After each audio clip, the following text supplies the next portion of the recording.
Four mics, one truth. Stop the capital.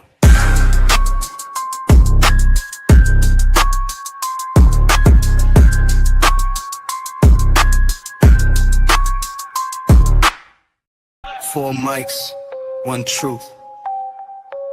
Stop the capital.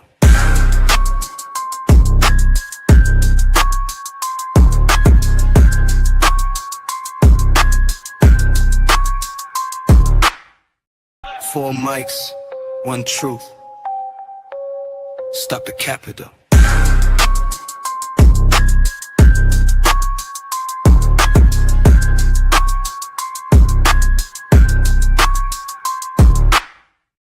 Four mics, one truth. Stop the capital.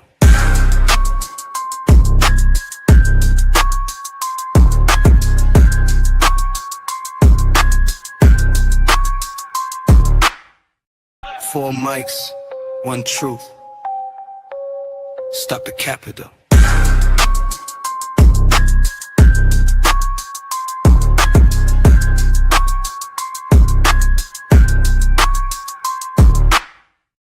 Four mics, one truth. Stop the capital.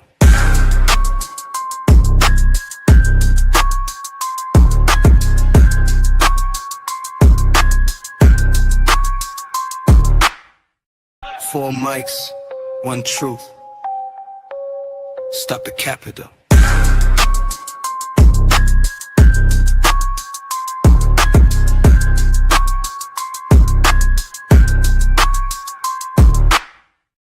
Four mics, one truth. Stop the capital.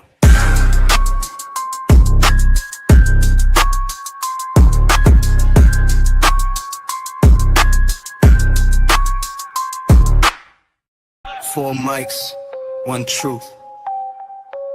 Stop the capital.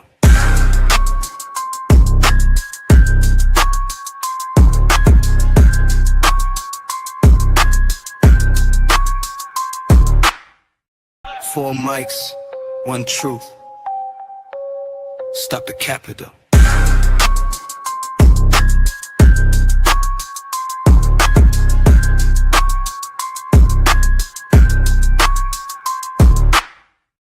Four mics, one truth. Stop the capital.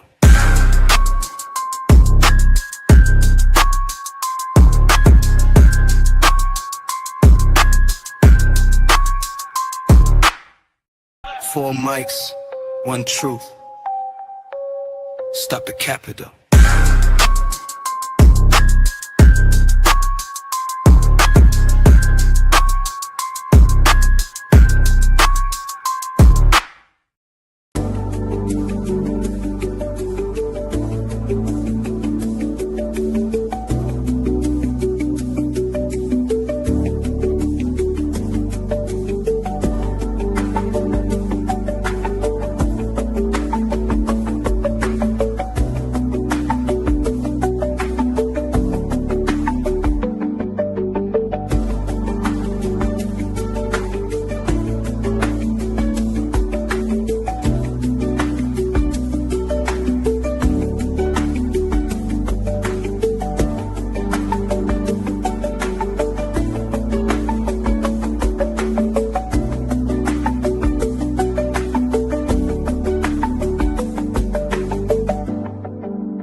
Stop the cab.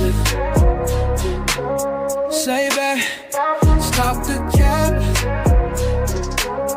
Talk that fat. It's the Phoenix Warrior, yeah, high up in the sky, multi, kill on the mic, let the time fly. Shelly Mack with the laugh and the sharp clap. Mr. Witty drop a line, whole room snap. Suffer sick pain in a tight 16. From the grind to the ring. Talk about dreams from the block to the screen. How we bridge that gap. If it don't add up, then we stop the cap. We don't do that here, we just talk straight facts. Stop the cap. Turn the lies way down, turn the real way back. Big laughs, big heart, every truth intact. If it don't feel real, then stop the cap.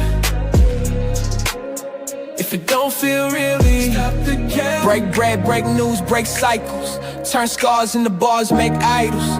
Every story from the mud to the bright stage. Every comeback hit, every right page. Talk life, talk hope, talk mindset. In that WWE when the fight's at. Who heal, who face, who ducking that scrap. Call it right on the mic. Stop the cap.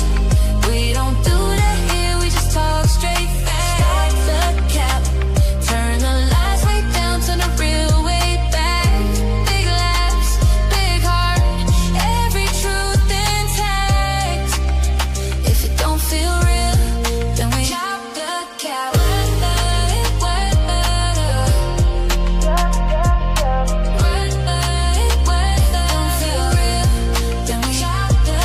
Fans in the back to the front row. Every city, every block, let the word go. If it's fake, if it's fluff, we expose that. Say it loud one time, let them know that. Stop the cap. We don't do that here, we just talk straight facts. Stop the cap. Turn the lights way down, turn the real way back. Big laughs, big heart, every truth intact. If it don't feel real, then we chop the cap.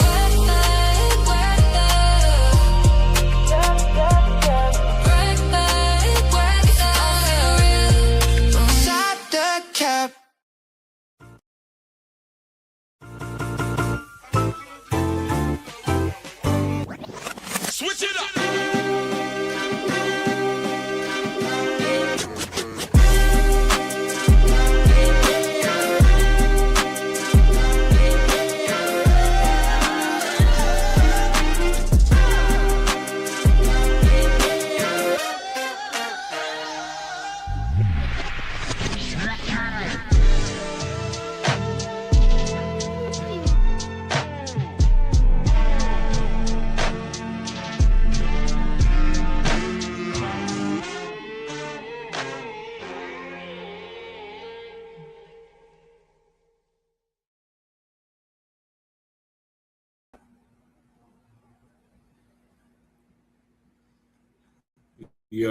Yo. I know the Phoenix Warriors on the move. Right. I literally did all those intro videos, hoping that by the time we was done, I'd be at least like 2/3 of the way done, 3/4 done. No luck. No luck is for losers anyway. Hey, sounds like you need to hire some of them midgets that Danhausen been using, because they need to get their ass fired from WWE immediately. The mini housings. Yeah, they need to kick all them niggas the fuck up out of there, and they can come. Wait, you don't like the mini housings? Bro, this is my thing, right? The mini houses are cool in moderation. And Danhausen himself is cool in moderation, bro. Yeah. What they did on Monday was the most egregious pile of fucking garbage that I have ever seen. I'm like, this is just fucking terrible. Like, why the fuck would you put this on the show? Who the fuck in LA paid to see this? Like, what are we doing? Maybe LA Knight. Like the mini housings, you got to bring the entire Danhausen lore. Let's just encompass all of it. You got to use that shit in certain spots that make sense for him to be there. Definitely let him be funny. He's a funny guy. Let him be funny. That's what he's there for. But at the same time, like, bro, they overusing that shit. It's like, because he making them so much money, and that's the excuse everybody keep saying. I'm like, bro, listen, it's been hella niggas who made WWE hella merch money that still, when they were on TV, it was entertaining. You know what I'm saying? Like, Like Stone Cold's one of the greatest motherfucking merch sellers literally to this day in 2026. At least when he was on TV, it was entertaining. You know what I'm saying? Like, what are we doing? And I'm not trying to compare Danhausen and Stone Cold in that way. I'm just saying, like, people making that argument about the money that he's generating them, that's not a valid argument because we don't give a fuck about that. We don't give a fuck how much money WWE's making.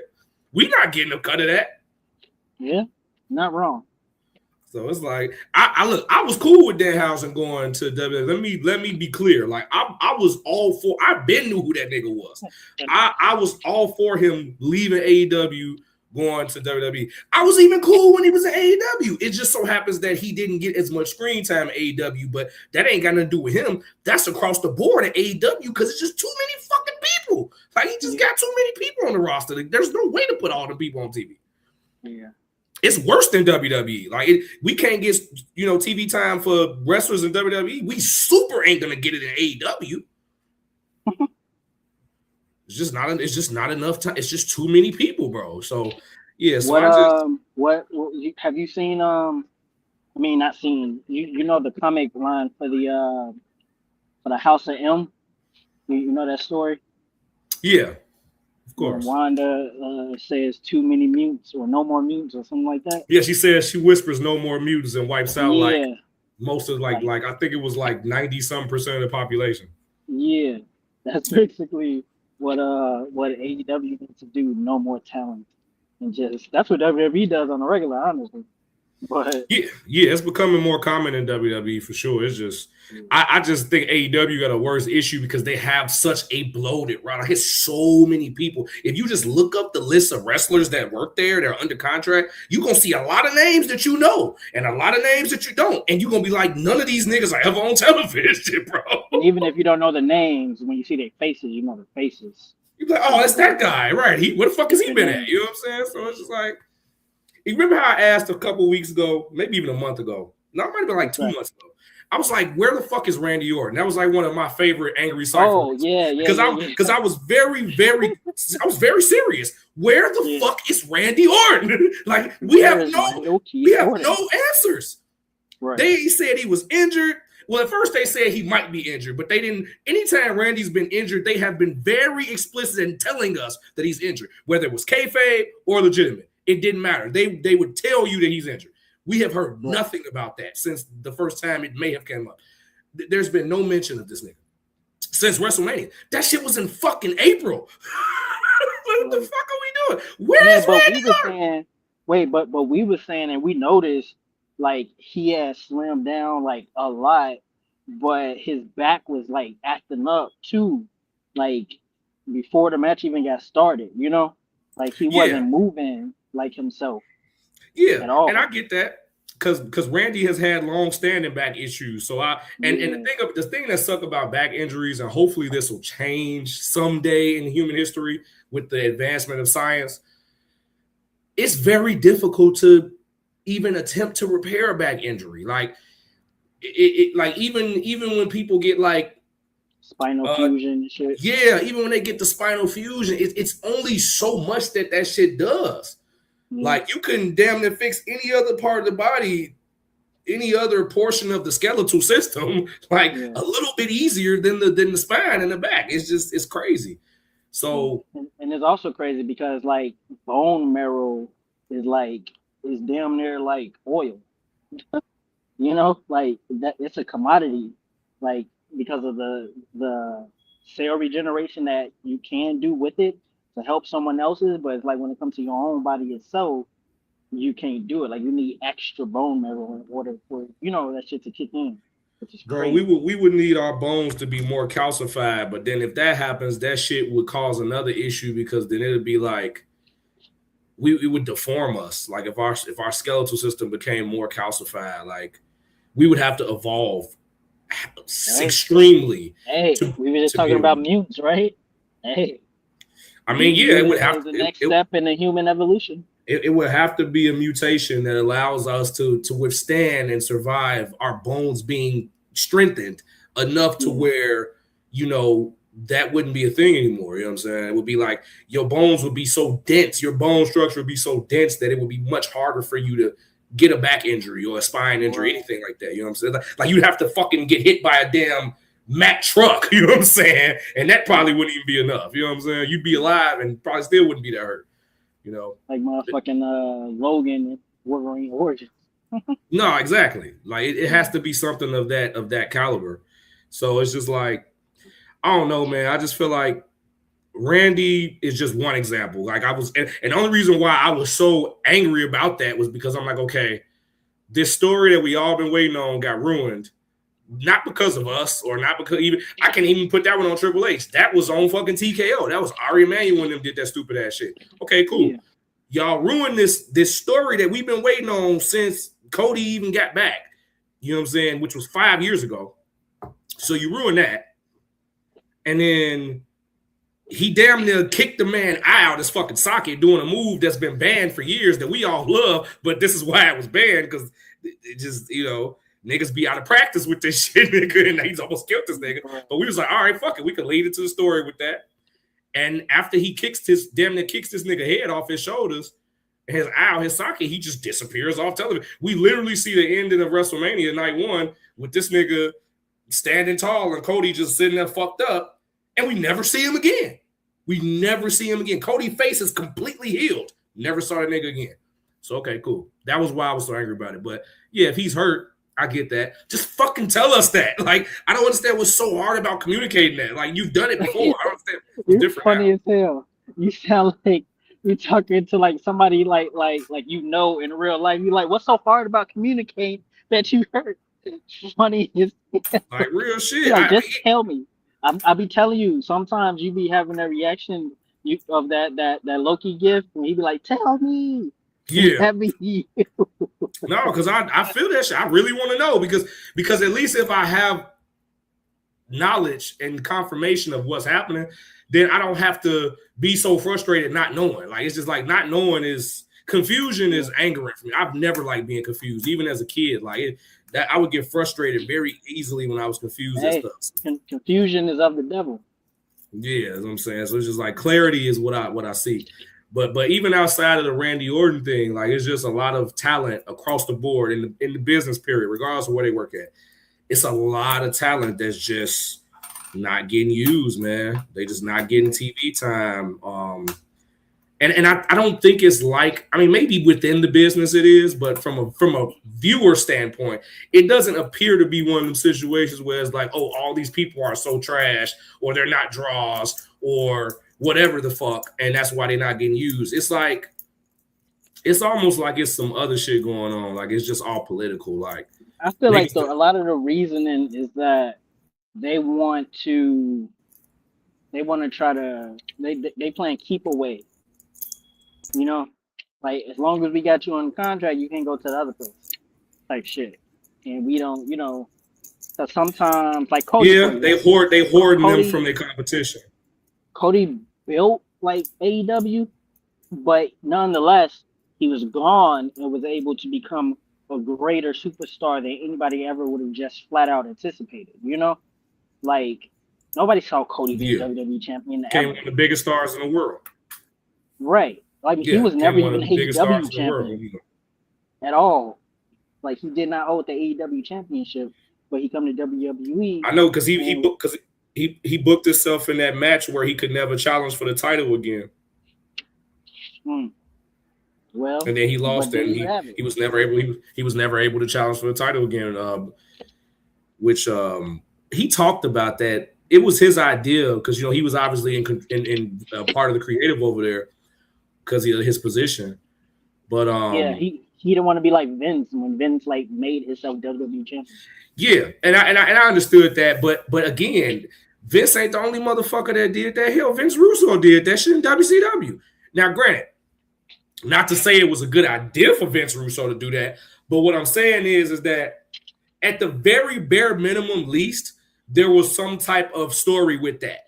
You know what I'm saying?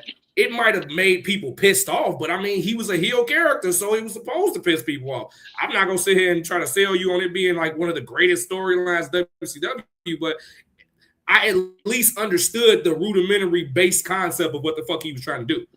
Like he put heat on himself and put himself over, which is self-indulgent, which is everything Cody doesn't want to be in that aspect. But at the same time, it was like it was a provocative storyline. It definitely got people talking for sure. So, you know, It gets the people and going. Vince doing it. I mean, Vince doing it kind of, it was silly, but I still get even why he did it, because the Mr. McMahon character is all powerful, devil-like boss. Like, the nigga just do whatever he want to do. Yeah. So were there times that Vince went overboard with that? Yeah, I'm sure, of course. But it's just, but generally speaking, if you look at anything that Vince was doing where he put himself in the spotlight, that shit fit the character that he was playing. Yeah. Cause what else would that nigga have did? You know what I'm saying? But make himself the fucking champion just to keep it off of Stone Cold, The Rock, Triple H, whoever the fuck he was. Undertaker. You know, right, Undertaker. Like, what else would he have done? You know what I'm saying? That he already got an army of motherfucking wrestlers and other niggas that's gonna fight for him. So it's like, this nigga ain't gonna never get touched. And then occasionally he get in the ring and shit, you know what I'm saying? Because he's swole too. So that's the other reason why I accepted it. Because at least Vince is physically imposing. Like, Vince Russo didn't even have a fucking wrestling body. He was like a regular nigga. You know what I'm saying? He had a motherfucking accountant body. Shit, his ass was old school Punk with none of the wrestling skill or promo ability. I'm not even gonna touch that. I'm just telling you, bro. Punk look very different now than he did then. That's all I'm saying. Nigga been great, but he didn't have that same look. That was the reason why Vince didn't see him as a top guy at first, until he realized that he was a top guy. He was skinny fat. Yeah, he's like, man, who was this little bitty ass nigga? Hey, I saw this on one of the house shows. Like, I saw a clip that somebody had a sign up, and Punk like saw it or whatever, that says Punk's not skinny fat anymore. Funny as hell. That nigga got buff-ish now. Bro. But no, like, I mean, ultimately, bro, it's like, it's just a lot of weird shit going on. And the reason why I even went down that rabbit hole is because I'm seeing what's getting TV time when I do tune in on a week-to-week basis. And I'm like, why in the fuck is this on the show? Like, why is this highlighted on the show? The show, we already get less of the show because of all the commercials. Because we get and we've always had commercials, but the commercials we have now is more egregious than we've ever had when they were on cable television. And at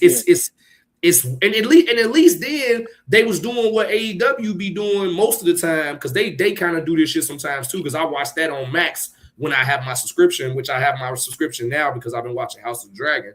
And then once that's over, I'll probably cancel and go back to pirating. But my thing is, like, most of the time AEW go to commercial, they do picture in picture, where the commercial will be up, but you can still see the match. You can't hear the commentary, but you can still see the match on that other screen while the commercial's playing right here. They split it. And that's what they typically do on SmackDown. Yeah, and I was kind of cool with that. I could deal with the picture in picture, because at least I can still fucking see the match. Right. You know what I'm saying? They just started doing that on Raw. Bro, they ass don't even. Let me clarify, because Raw used to do it, like, when it was on USA. Yeah, they before just Netflix started to do it on Raw on Netflix just this past Monday. They did it. And I saw that shit. I was like, okay, welcome back. Because they probably see all the complaints about all the commercials. Like, yeah, Triple H, he said something about that in one of the press things. This was a couple months ago. He was like, he sees, he knows, he understands, and he agrees. It's a lot of commercials. They was trying to figure out how to do it, and there they go. And they even did this thing during the Raquel match. Instead of going to commercial, they did the thing like they was gonna go to commercial, but then they was like, this match will continue presented by Papa John's, and it just played through, like, them still commentating and everything. No screen in screen shit. It just played straight through. You know what's funny? They figuring it out but that's the thing with this is the thing though. I don't think they are, because if you remember January 1st of last year, when they first got or 2 years ago now, when they first got the Netflix, when they first started on Netflix, I had at that time I had the premium or whatever the highest tier was for Netflix because it was actually cheaper 2 years ago than it is now. So I had the full thing, the highest one. And when you had that one, when I first started watching Raw on Netflix, bro, literally we didn't even get commercials. Like there were commercials. We didn't get them. What would happen was you would see the timer in the corner letting you know that it's about to go to commercial. And then the screen, once that timer would drop to 0 for the commercial, the screen would go black. It would probably be black for all of 3 to 5 seconds. And then the match would come back up. So, but people who were on the lower tier of Netflix, they were seeing commercials. So now that I'm pirating it, I get that same thing again where it'll show that timer, but it won't go to commercial. It'll black out for a few seconds and it'll come back. And it's the reason why I know that is because when the stream I'm pirating off of is one of those streams that has the VPN. When you have a VPN and you like watching it from like the UK or some shit through your VPN, like bro, they don't get that shit. They don't get all those fucking commercials. It literally, the system will register it as if it's going to commercial, but you will never lose sight of the match more than a couple seconds. Right. So that's saying all that to say this. When I first got Raw on Netflix, I was super impressed with that because I was like, damn, they were sitting there talking about all these commercials that was going to still be going on. And then I'm like, bro, I'm not getting no commercials. Like, it is black. The screen will just go black and come back up. So I was very pleased with that. And I thought that was worth my money because I'm not really losing anything. Even though I know the people who paying less than me, they getting fucked. I ain't gonna lie. I ain't really care. You know what I'm saying? So once I had canceled my subscription and then renewed it, but I had to make it cheaper because I, just financed at the time because they raised the prices 2 years later. I went to the lower tier one and then I had commercials. That was my first time since Raw had been on Netflix, watching it on Netflix through my subscription, that I had ever seen commercials. And I was like, yo, I fucking hate this. I was like, this is terrible. This is fucking terrible. And it's been like that ever since. So I went right back to pirating that shit, bro. I was like, no, we're not doing this, bro. I'm not paying for this shit, bro. We getting 6-minute matches. And you giving us 3 minutes of commercial. Like, the fuck are we doing? Now, the only time that this actually made sense to me was 2 times.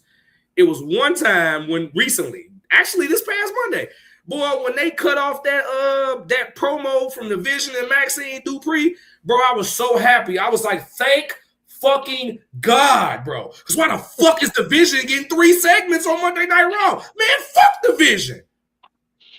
Agreed. What the fuck are we doing? The Vision was dead the moment that Seth Rollins was no longer part of it. Like, what are we doing? Like, yeah, and it double died when Paul Heyman walked out. Like, I don't even know why they even did that. That was wild. Basically to show you, like, they don't get no fuck. And they also trying to lean into Paul's character of being a money-grabbing, money-dick-hopping slob, Paul's, and this nigga, oh, Brock's back. That's his biggest cash cow ever. I don't give a fuck what guy he's had. CM Punk was not the moneymaker for him that Brock Lesnar is. Like, it's no Paul Heyman guy has ever made him that kind of money. So from a storyline standpoint, it kind of makes sense for him to say fuck them and go over there. You know what I'm saying? But I mean, I guess from War Games, you would have thought they would have all still been in cahoots, but maybe that would have happened if the Vision didn't fucking suck. I mean, hell no, because even at the Royal Rumble, like, Brock fucked up Logan Paul. I mean, we fuck Logan Paul, though, dude. So nobody cares about that nigga. Like, I guarantee you, whoever turned on the Vision first, whether it's Braun Breaker, whether it's Bronson Reed, whomever it is, I bet you Logan Paul will be the first nigga to get his ass dropped.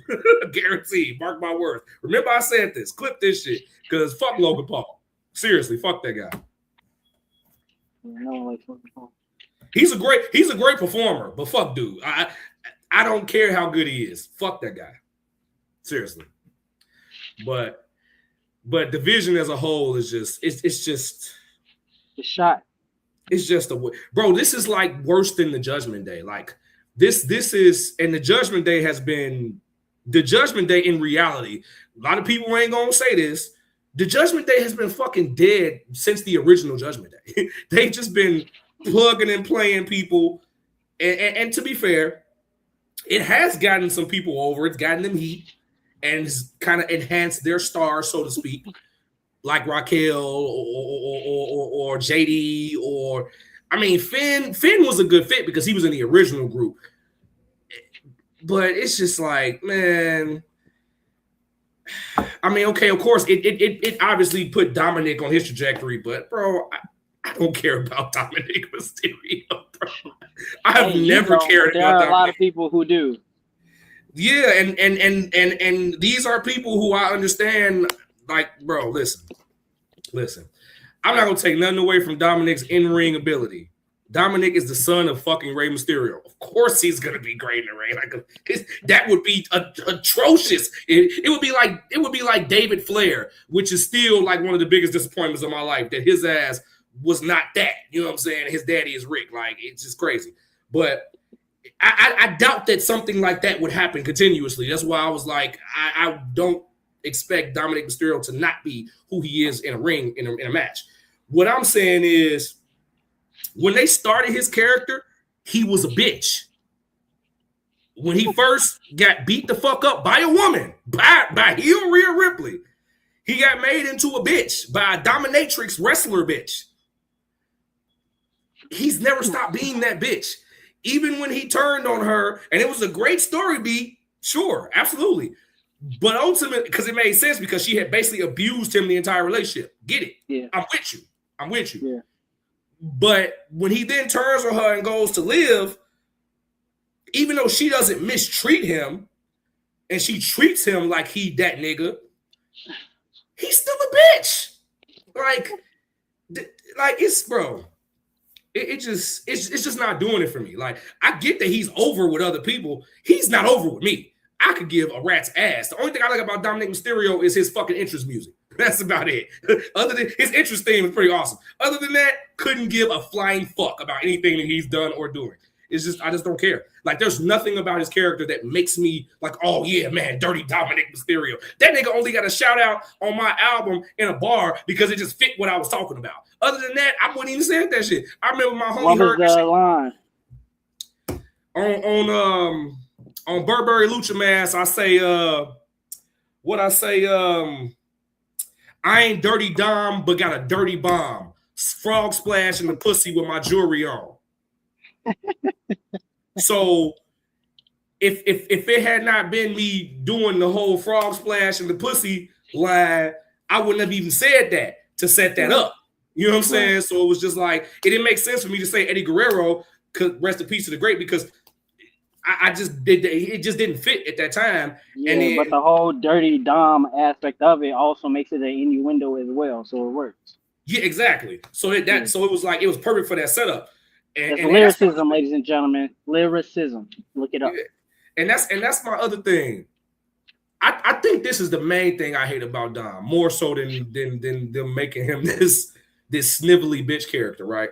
Snivelly bitch. Wow. Like he's like worse than a cowardly heel. We know what cowardly heels are. This nigga's worse than a cowardly heel. He's like a snivelly bitch, like cowardly heel. Bro, this the problem, bro.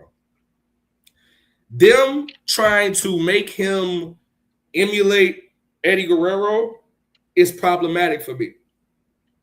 I get it. This nigga was like somebody who, when Eddie was a heel, said that this was his son, and he's even harking back to that and said like you know Eddie was my real dad and all this other silly shit. Okay, cool, bet. Because I like the continuity, because WWE hates continuity. Without Pat Patterson being there, they don't give a fuck about it. He was like the only nigga that cared about continuity. They don't even give a fuck about this shit no more. So I appreciate the continuity.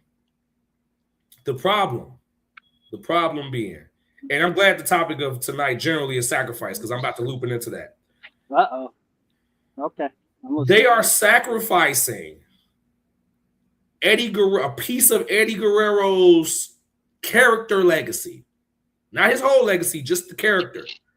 They're sacrificing a piece of it to give it to this second generation, or third generation, actually, superstar. Yeah, third.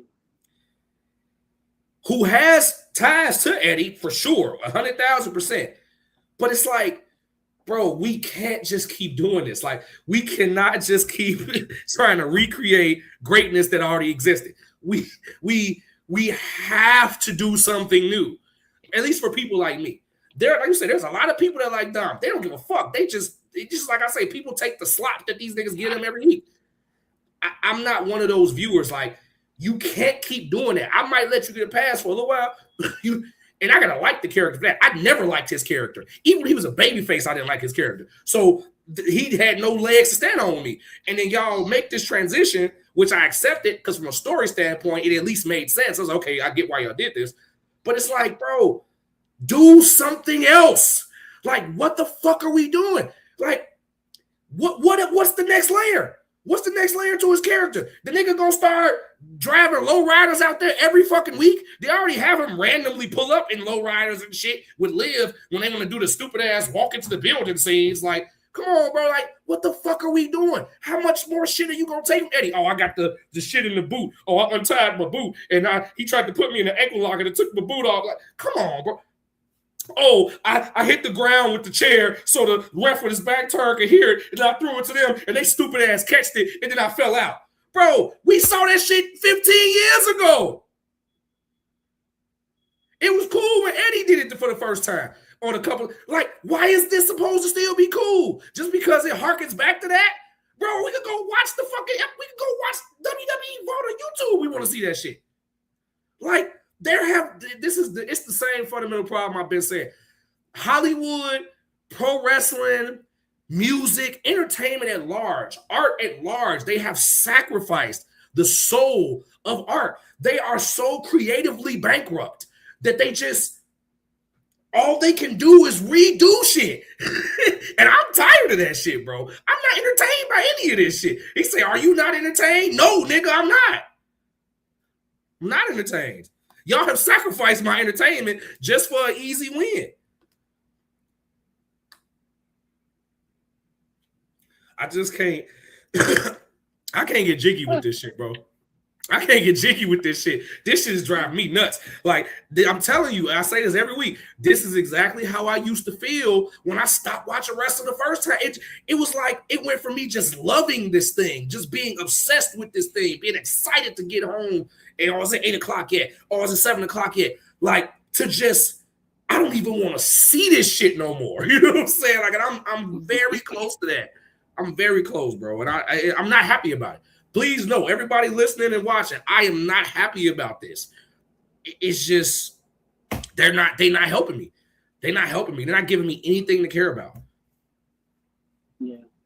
And I ain't gonna lie, the only thrilling part about SummerSlam is Oba and Brock. I agree. Oba and Brock is definitely one of the biggest attractions on the show, especially with Hell in a Cell. Why is it once again not in the main event? Is aggravating to me. I love Punk, but Punk and Cody bromance match should not be in the fucking main event. I ain't gonna lie to you. The main reason why I think it's not in the main event, even though I agree it should be, it's not even about the titles. It's not about Roman strap or Punk strap. It's about, this is just my theory because I don't have any sources that I've gotten this from. I believe it's because the match isn't going to be long enough to be a main event. Now, granted, I do believe it's going to be longer than the first two matches, 100%. I don't think it's going to be main event long because a main event has to be 20 minutes. As much as I would love for Brock and Oba to go 20 minutes of Hell in a Cell, bro, we'd be lucky if we get 15. We'd be lucky if we get 15 minutes. And I'm talking about 15 minutes with no commercial. So we talking about without commercial. Like, I'm talking about actual in-ring action. We might get 15 minutes. So I think that's probably more so why. But on the point of Brock and Oba, another thing they sacrificed with the Go Home show. They sacrificed. On Raw? What you say? Talking about the Go Home show on Raw. Yeah. Bro, NXT been fucking better. Grayson Waller just cooked last night. I mean, yeah, no, I already know that's the most impressive thing he's done in 2 years. So for sure, I was cool with it Because it's like, might as well send him back down there to cook because y'all got him jobbed out up here. So this is my thing, right? Like with the Oba and the Brock thing. That weigh-in was fucking stupid. This was the idea, not the idea. The idea of it was not stupid. The idea, and conceptually speaking, it made sense. But how it went down. The way it went down and the way it was executed was fucking ridiculous. Well, yeah, I'm gonna say this. I'm not gonna say the way it went down. I'm gonna say the way it was executed. Yeah, yes, that's the way what I it was mean. Executed, but the way it went down was interesting. Like it was executed very poorly because okay, they sacrificed common sense because common sense would tell you two things. One, why in blue fuck did y'all have the production team assemble the Hell in the Cell in the Intuit Dome in Los Angeles for this stupid ass 10-minute segment in the beginning of the show? So this big ass legendary cage, this ain't no regular steel cage. This is a fucking Hell in a Cell. Just hanging up there the whole show just for it to be seen. For what? You know what I'm saying? So that part was, they could have done this weigh in and the cage needed to not be physically there. That shit was just stupid. The only reason y'all did that was to do the part of Brock locking the cage and then swallowing the key allegedly. Okay. Brother, Triple H is in the fucking ring. What? Swallowed the key. Yeah, if you go back and rewatch it, he put the key, after he locked the door, he put the key in his mouth. You probably missed that. It was real quick. If you blink, you missed it. But he absolutely, go watch it. He absolutely put the key in his mouth. So look, pause. So this thing. And I get it. I get that part. That was kind of cool. But this is where it disengaged me further.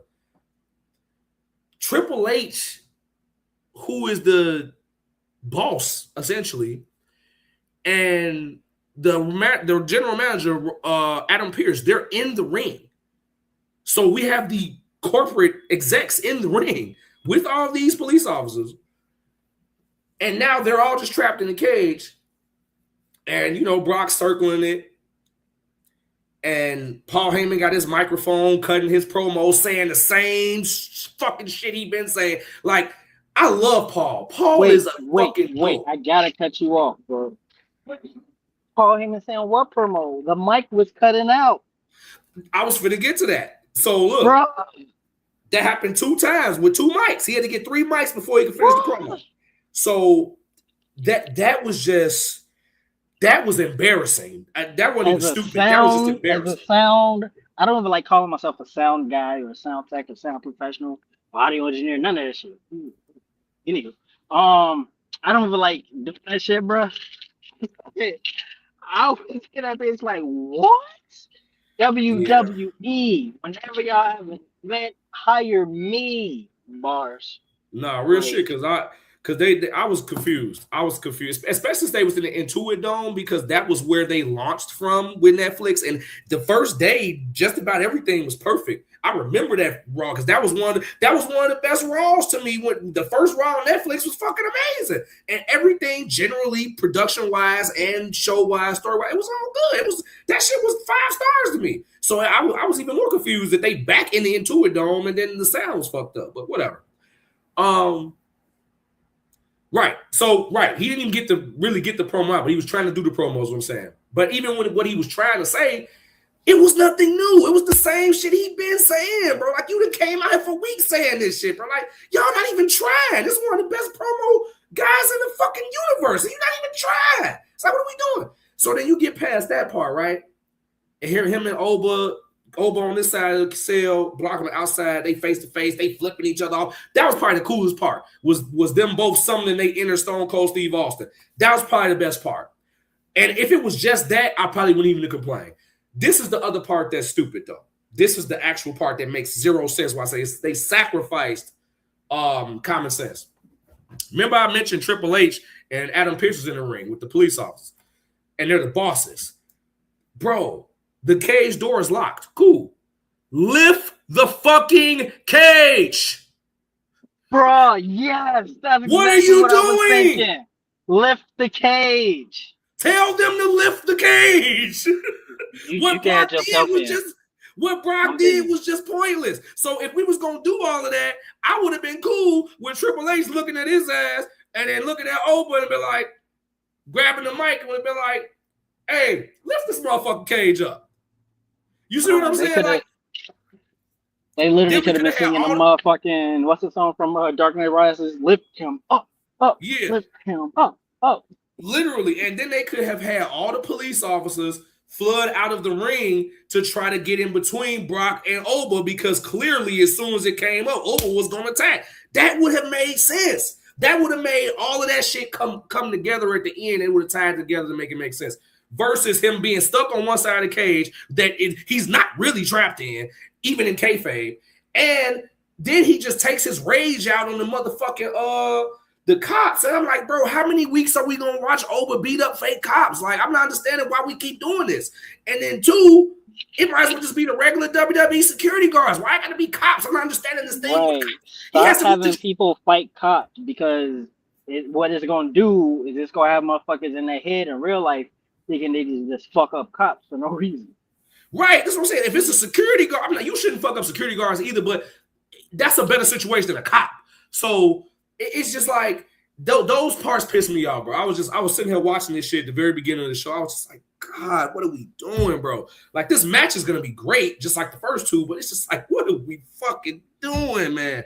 Like, I can't even believe that Triple H came out there for that. Like, dude, you brought your ass out of Gorilla for this? Like, fuck you trying to do, be Dana White? That's what I'm saying. Like, why did you even come from the back for this? Bro, if I was Triple H, bro, there's no way I would have came out there for that, knowing that's what we was doing. I would have kept my headset on and stayed in my desk in Gorilla. Like, what are we doing? So, I don't know, man. I just feel like they sacrificed all common sense in that opening segment. It just the flip off between the two of them was the best part. Yeah, that was what I popped for. Other than that, I didn't care about anything else that happened. And the weigh-in didn't even happen. The only person they weighed was Oba. And then, because he done lost some weight, as you can see, he ain't got the he was already swole, but he still had, I ain't even gonna say Oba had a gut. That wasn't even a gut that Oba had. Oba had like one of them swole stomachs. That was muscle fat. Right, it was muscle fat. It just wasn't defined. Now he's defined it and has made it into abs. So he's toned it into abs. So that was cool to see the work he put in because he did that really quickly. Like, Oba, I could have sworn when we just saw the last match, he still had the swole stomach. So it's like, damn, nigga, in just a matter of a month, you did that? 2 months, nigga? Damn, you went crazy. So I appreciate seeing that part of it. His ass was but then they Punk. Say, oh, Brock. Oh, he probably was. Perk and his trainer, yeah, because I think I did see that. But no. Then you got Brock. Oh, he weighed in the back. What? Brock is a former UFC fighter. Why the fuck would he do that? Like, he did weigh in before. What the fuck are we talking about? Maybe Brock been hanging with Dominic because that's some bitch made shit. That's what I'm saying. And since when is Brock Lesnar a bitch? In his entire heel run of him being a heel, we have never seen him be a cowardly heel. Now, he will show fear. He will show fear if somebody scares him enough, but he ain't never been cowardly. Yeah. He will sell the fear. Like, I can't believe this because he doing it with Oba. He did it with Oba the whole first part of their program. He sold the fear, but he wasn't doing cowardly things. Even though that's what Oba said. Oba called him a coward, and he called him a bitch. Yeah, because Oba even know that that's not his MO. Mr. Witty. Excuse the technical difficulties I was having. You in the hotel? That's okay. Yeah, we just got nobody noticed you was having technical difficulties but us. Okay, but good. now, let the cat off the bag. That's a nice timepiece, brother. I like that. It's an Apple Watch. Shit, it don't matter. It's still nice. And that shit is expensive. You said that like that was a fucking cheap watch or something. Nah, Apple Watches cost a couple dollars, brother. Shit. Oh, I found mine. So look, so I had a gig. This was a few months back or whatever. I had a gig, and we had like hotels back to back. So I'm like, I'm packing my shit up. I'm leaving. I leave the hotel. I'll get all the way back home. I'm like, what the fuck is my Apple Watch? Do not have my watch. Months go by. Didn't have my watch. I was gonna get my watch to my daughter so she can, be able to have it and call me whenever. Like actually get like the line on it or whatever, Yeah. shit like that. But I'm like, fuck, I ain't got it. So now I got to give her like an actual phone. Literally, we we um we get out the car like a couple weeks ago, and it's right. The van got a lot of equipment in it, so it's like cords and shit down on the floor in the passenger seat or whatever. She get out the van. I had already like got some shit out, and then I look and I just see white just dangling. I'm like, motherfucker, motherfucking Apple Watch been there for months.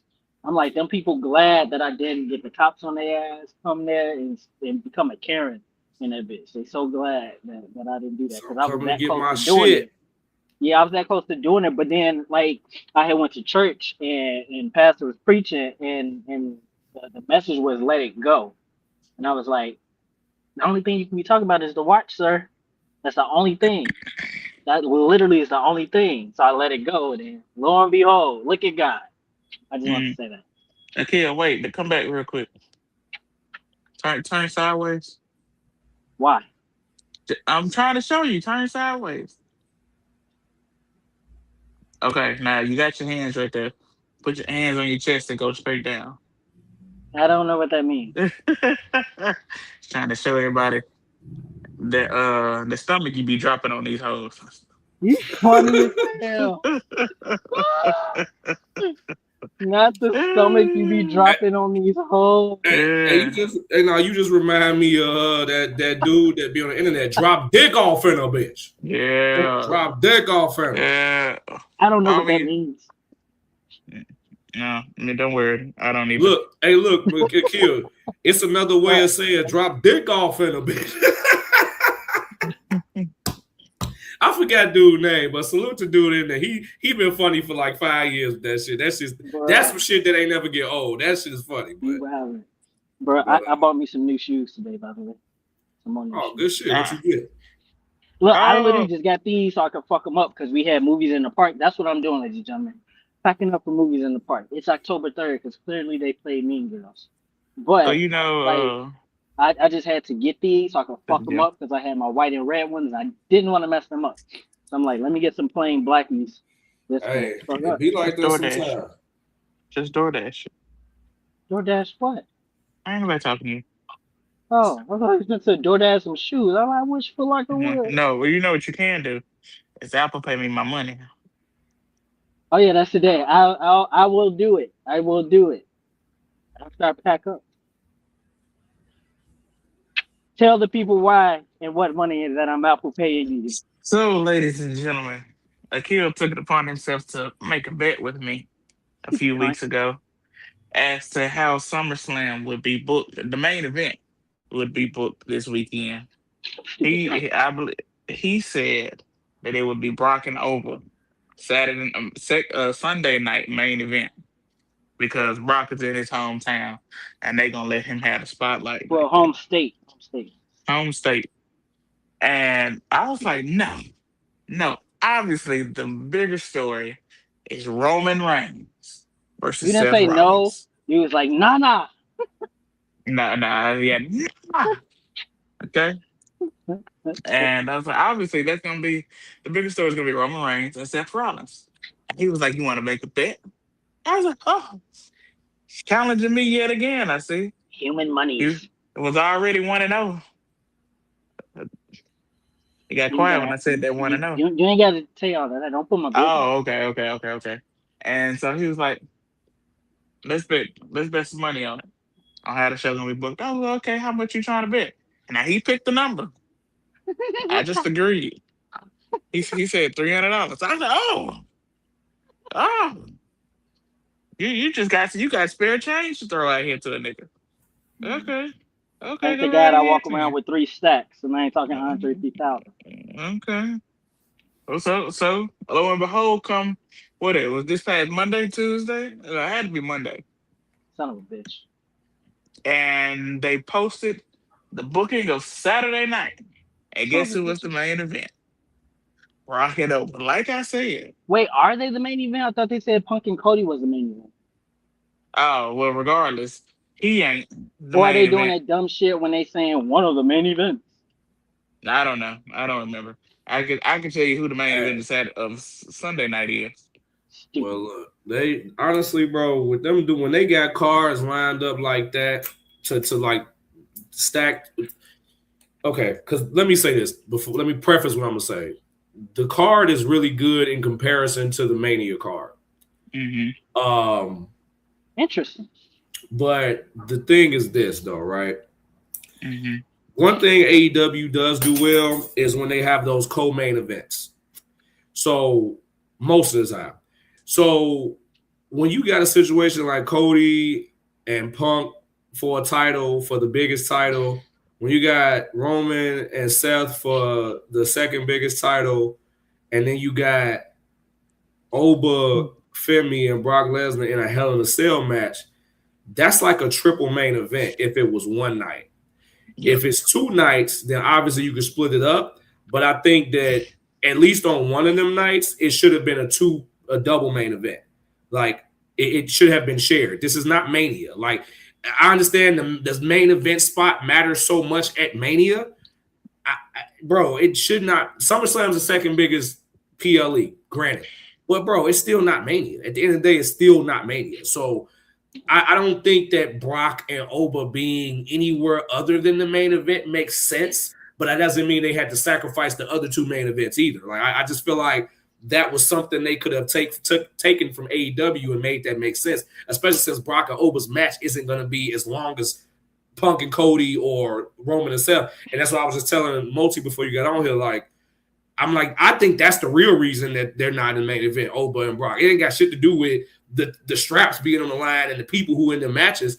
It has nothing to do with that. It has to do with the fact that they're just not going to have a main event length match. Like it'll probably, I'm sure it's going to be longer than the first two matches, but it's still not going to be 25 minutes. Like it's just not going to be that.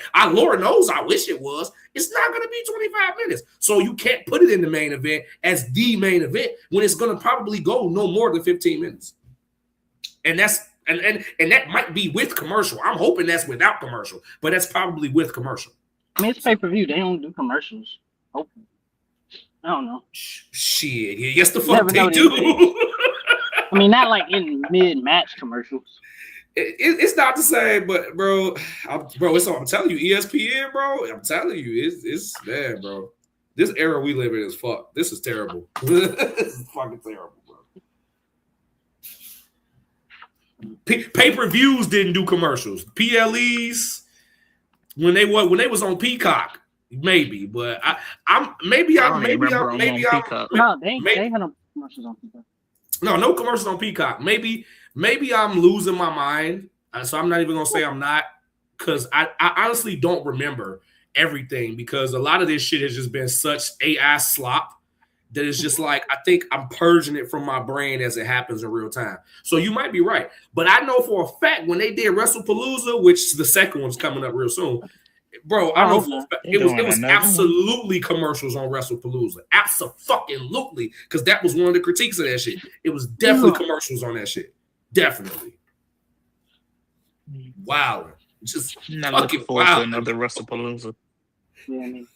Oh, that's the thing now. They're going to be a WrestlePalooza every fucking year. That's the thing. ESPN and TKO, there's going to be a WrestlePalooza every fucking year until that deal is over. Guaranteed it's happening.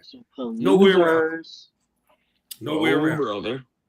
Nowhere around it, bro. It's part of the contract. There's no way around it, bro. Because ESPN wanted their own specific premium live event that's just for them.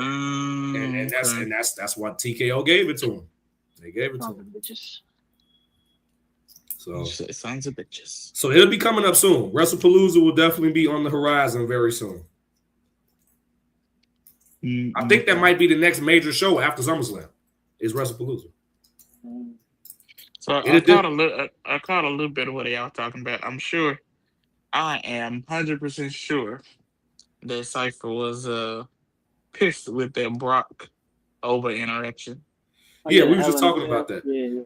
Yeah, Because like I said, yeah. It could lifted the fucking cage up. the thing I liked about it was the flip, was them both flipping each other off, kind of paying homage to Stone Cold, them both getting their Stone Cold back. I was cool with that. That was great. That was dope. Especially seeing both of them do it to each other versus just one nigga doing it to the other. So I Yeah. like that. Shout out to Cold Steve. But the like I was saying, like it did, even with them lifting it, because I didn't say that part, Moti. Even with them, if Triple H and Adam Pearce were not out there, them not lifting the cage would have made a little more sense, because then it would have taken the authority figures to come out and do whatever to get the cage up, because he didn't lock Oba in there or whatever. Okay, cool, bet.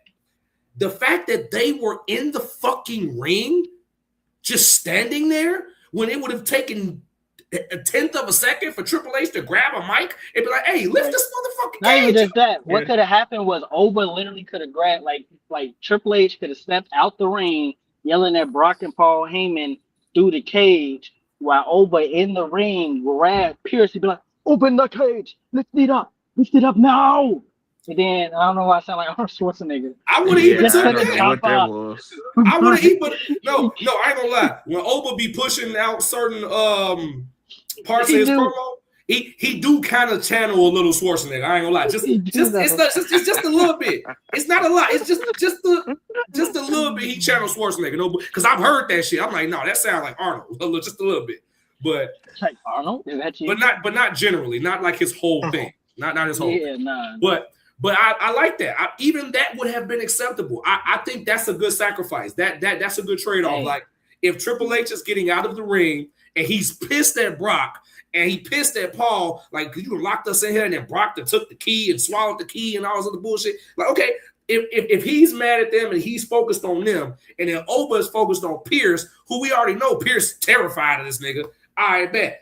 Then we're going to try to get him to get the cage lift up. I would have took that. I would have taken that and been totally fine with that. Hey, what I say earlier, WWE, hire me. Because it's just like, what I was saying, Mr. Witty, is just that they sacrificed all logic just for the continuation of the spectacle that is Brock Lesnar versus Oba. It's like, bro, at some point, something needs to make logical sense. I'm not saying everything in wrestling needs to be a mathematical equation, because it shouldn't even be that complicated. But it's like they complicate the silliest shit. Like, it's like, bro, like I was even saying, the cage, the cell shouldn't even have been there to begin with in the first place. Like, but if you're going to use it, then use it the right way.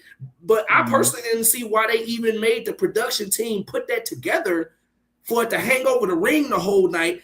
And it was only going to be used in the opening segment for 10 minutes. Like, what the fuck was the point of that? Clicking in and watching. I was like, oh shit, why does the sale here? What's going on?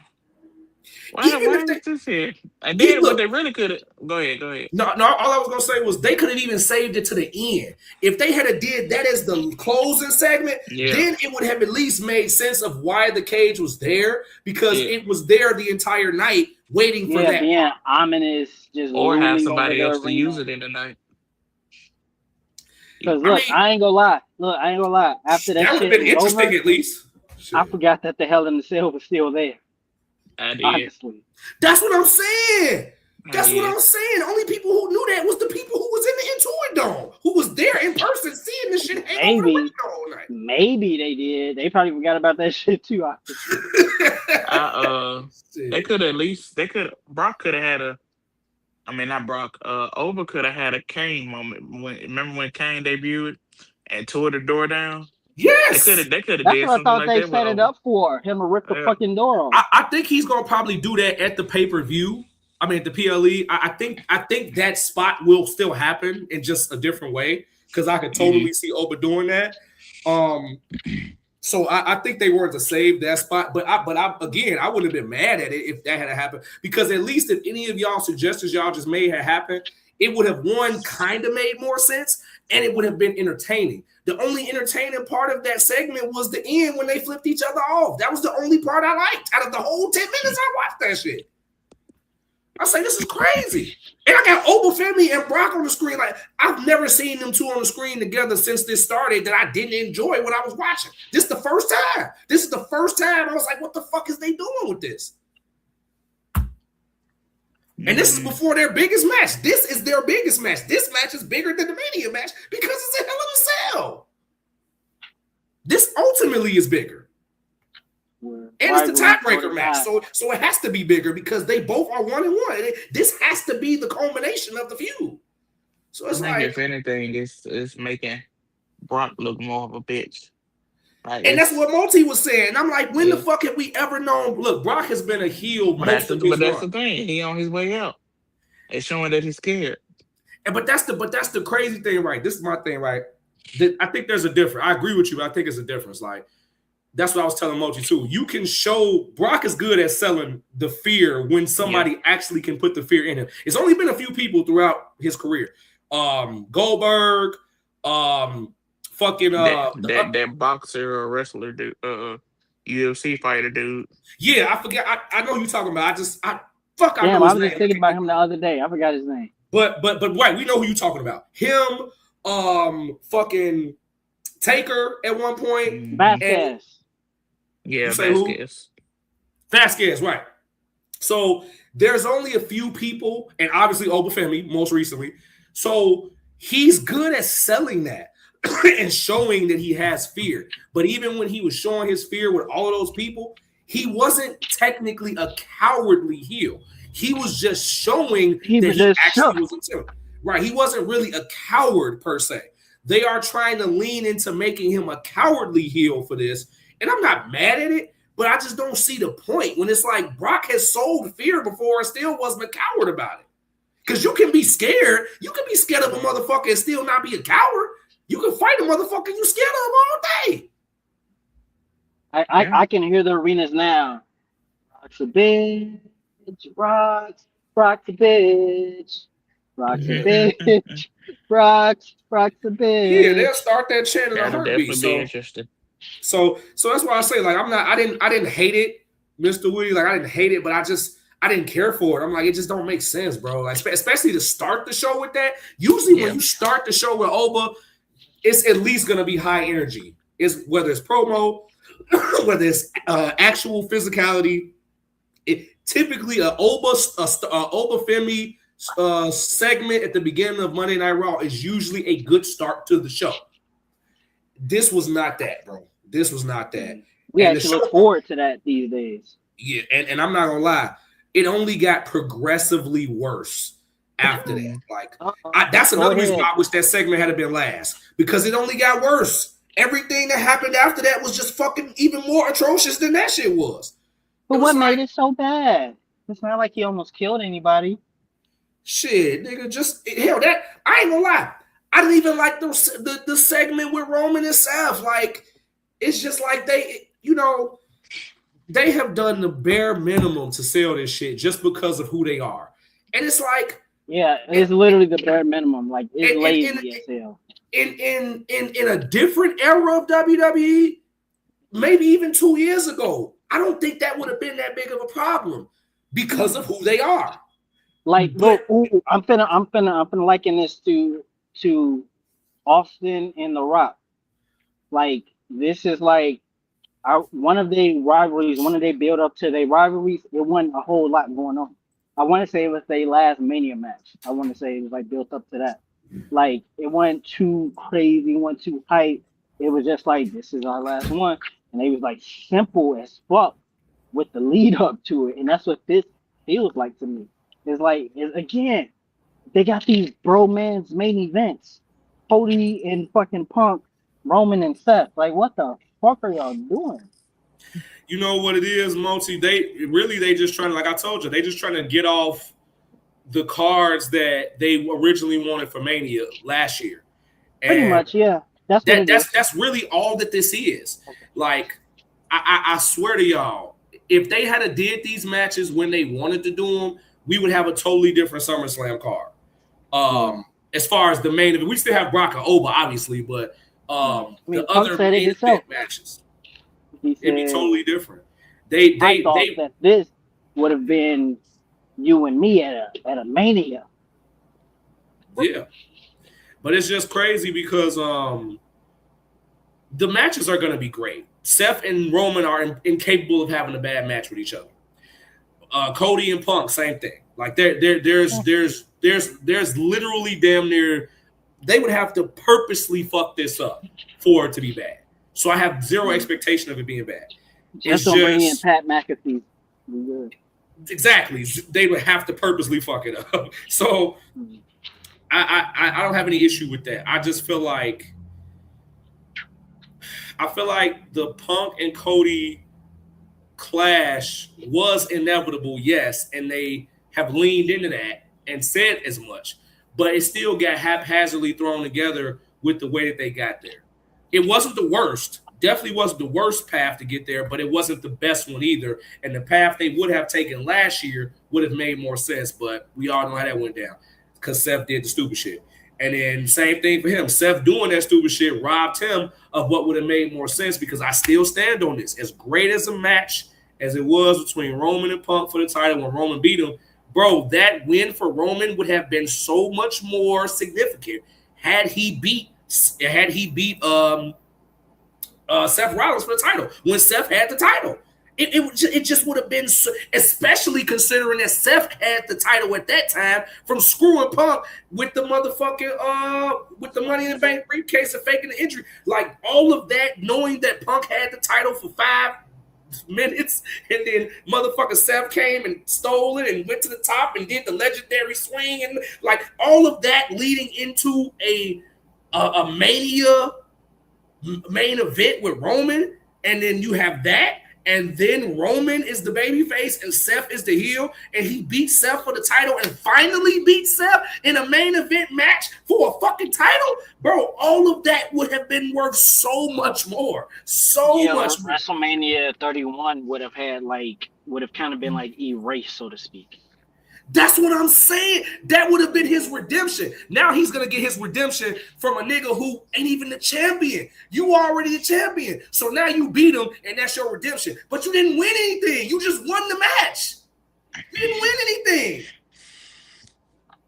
So the match is just a consolation prize. This is all a constellation prize, bro. That's all it is. Because the title win for Roman would have been more impactful off of Seth versus Punk. Like it's just nuts, bro. It's just nuts.